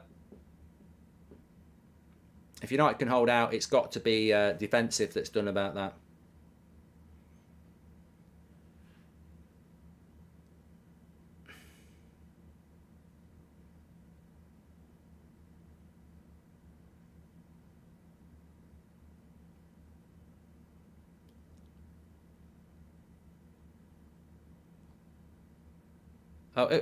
Can I just read? I'm just looking at the chat, and I know what people are doing, but I don't mind identifying a prat in the chat. So, once I was you says you've lost it. He throttled him. By your argument, any slide tackle is violent conduct. You know, in your frustration, I don't know what club you support or what boil you've got on your arse, but in your frustration, you've exposed yourself as a complete idiot. He throttled him. At what point did he throttle him? Do you know what throttling is? Throttling is grabbing someone's neck and shaking it around and trying to actually choke them. He has him round the neck and he's pushing him away for about 2 seconds. Not throttling him. And also, how are you talking about any slide tackle being violent conduct? Schlupp barges Anthony to the ball when there's no ball to the floor when there's no ball there. He's not tackling him. He's violently throwing him to the floor. So, by your own destination, Casemiro wasn't throttling anybody because he wasn't being violent. The definition of violent there is he's grabbed someone's neck. So that's violence, apparently. But what Schlupp did was violence because there's no ball there. There's no tackle. He literally barges him to the floor with no intention of playing football at all. So you're defying yourself as an idiot because you're not actually thinking before you type. When Roy Keane says Martinez takes so much pride in his defending, he's absolutely bang on. I love the Argentinian butcher, says Andrew. Still 4 minutes to go here.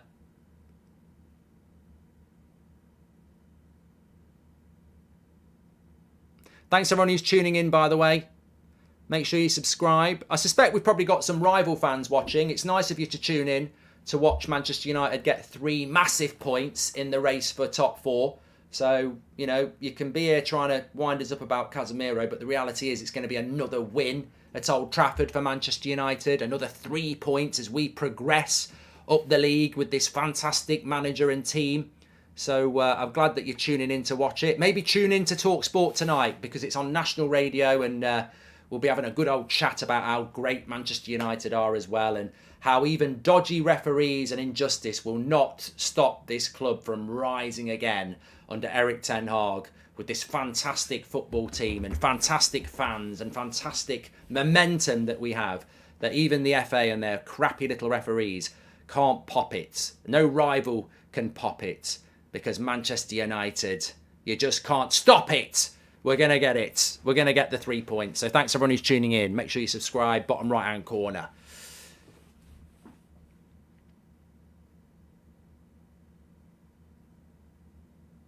Still about 2.5 minutes to go here.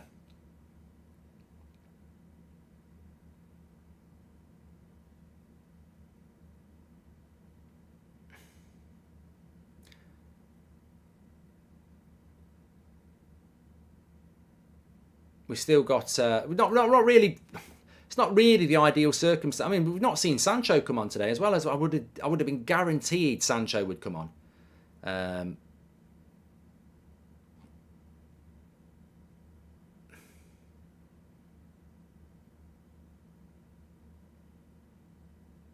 Casemiro should have got a yellow, says Rohit. And if you were getting throttled, do you think you'd react like that? Hughes didn't react at all. Nothing. Thank you very much from Daniel. Love having Fred in the squad right now with the passion. Yeah, the problem is the problem you've got is that the Casemiro loss is a problem. Of course it is, but also it's the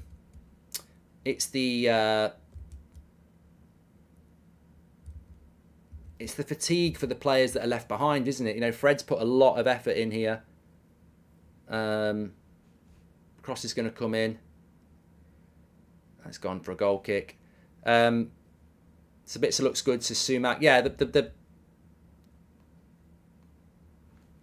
yeah, it's going to be hard against Leeds because they're a high intensity, high press team, and I don't think McTominay might be back for that game. But would you throw him straight in?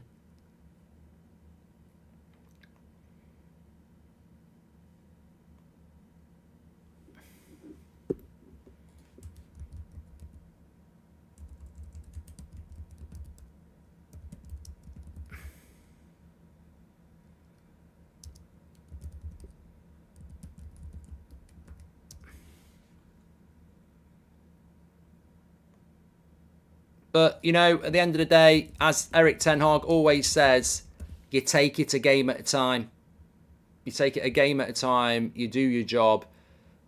That's all you can do. And we've won again where a lot of other teams haven't won.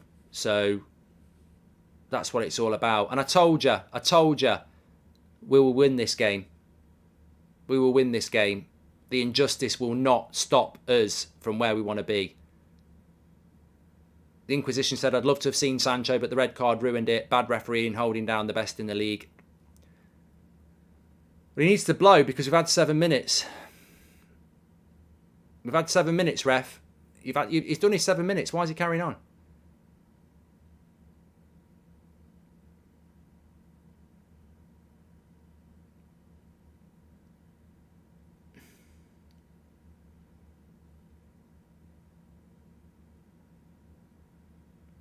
So he's had 7 minutes and he's basically added another minute on top.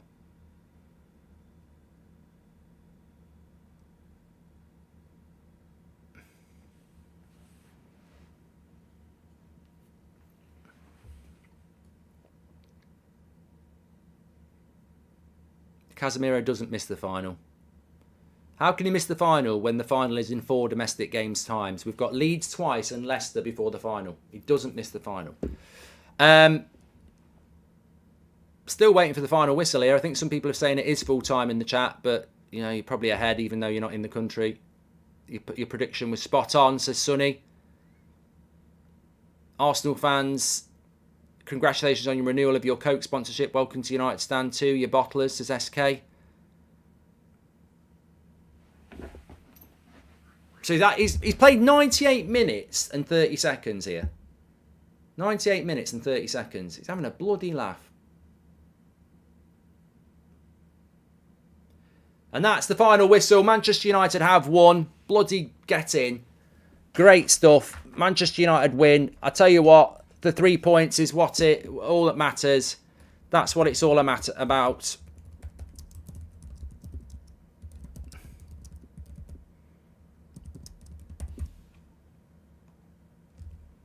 Manchester United, 2-1 winners against Crystal Palace. We have lost Casemiro. I'll talk about that in the match reaction. Don't forget to do your player ratings. Links in the video description and it's in the live chat. Mark every player out of 10, 6 being the average. I think I know who my man of the match is going to be. We'll see on the match reaction in a minute or two where we can discuss another big 3 points for Manchester United, another big win. And you know what? Talking about, you know, grabbing things round the neck, I think we've got a firm grip on top 4. We'll speak in a minute.